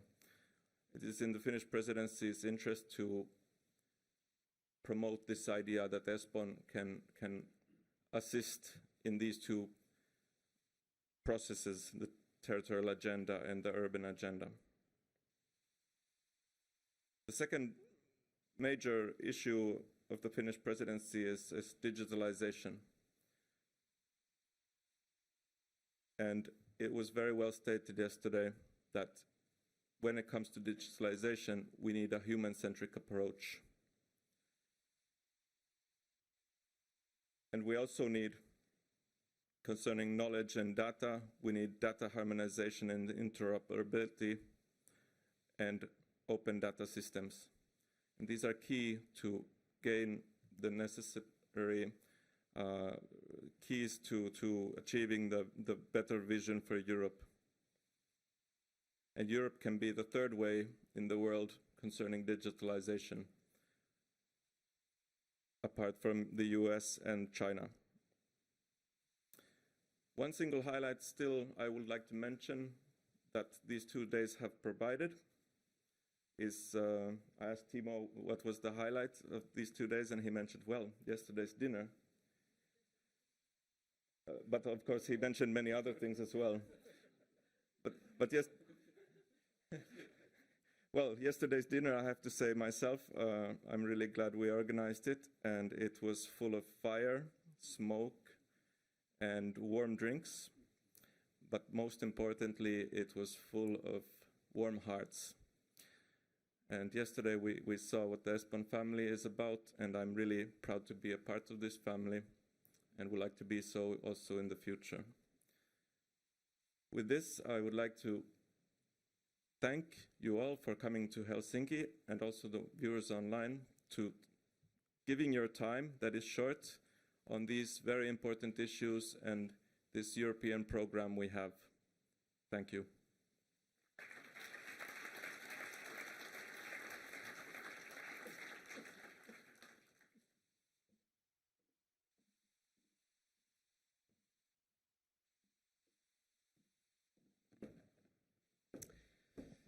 Okay, colleagues, so we have reached the end of the program of this 1.5 days. I very much hope that you enjoyed it. We were there for you to bring the best of ESPON that we have accumulated so far. And I hope you have plenty of insights, interesting evidence, ideas to bring back home. Moreover, I hope that when you go back home, you will leave this place with the feeling that now I am the ambassador of ESPON, and I have a responsibility to communicate ESPON evidence and messages to my colleagues, my friends, everybody who is interested, to make Europe an even better place to live and work. And I would like to thank very much everybody who was involved in the preparation and the implementation of the program for these days. I would like to start with the Finnish Presidency. My colleagues were telling me that it was indeed a true pleasure to cooperate with the colleagues of the Finnish Presidency in the course of the preparation of this seminar. And I really very much hope also that you enjoyed both the premises and also the hospitality of our Finnish colleagues. I'm very sorry personally that I had to miss the dinner last night because of my not very good health condition at the moment. But I'm very happy to hear that you all enjoyed it, that it was a very exciting experience for all of you. I would also like to thank everybody who was involved actively in the program as a speaker, as a panelist, and for all of your contributions and insights, and for trying also to make ESPON a better program in the current programming period. And finally, of course, I would like to thank my colleagues of the ESPON EGTC, and two of them in particular, Martin and Michaela. Martin was the coordinator for the preparation of the program. Thank you very much, Martin, for all your effort. I saw you working day and night, and everybody else did as well, to make sure that everything is perfectly in order and we can enjoy these days. And also thank you for the policy brief on the digitalization of digital urban environments, yeah. And to Michaela for the effort in preparing the State of the EU Territory report This is, as I mentioned, our major publication, second major publication of this programming period. It is related very closely to the topics of the future cohesion policy, to the priorities of the future cohesion policy, and we will use this publication as a basis for many of our following outreach activities that we are planning to implement next year. Because, as you know, the process of and the discussion on the future of cohesion policy is ongoing, will be ongoing, all the programming activities will be ongoing, and ESPON is there for you, will be there for you. So if you're also interested specifically in any kind of support in relation to the future programming, please do let us know. We have many different opportunities and formats to communicate our evidence to us, indirectly, directly, through also different workshops, through specific extracts of our evidence that you need specifically to support post-2020 programming. So please do use us, our resources, our capacities, our evidence. We are there for you. Is there anything else that I didn't say, colleagues? No? Okay. Then thank you again. I hope you enjoyed these 2 days. And now it's time to have lunch. And then for the European contact points, your next meeting starts at 2 o'clock. 2:30, sorry, 2:30. And then the EGTC, and this will be led by the managing authority. And then our partners meeting with our research colleagues will also start at 2:30, also in different premises. So we are looking forward to meeting you there. So please enjoy the afternoon, enjoy Helsinki, and Merry Christmas.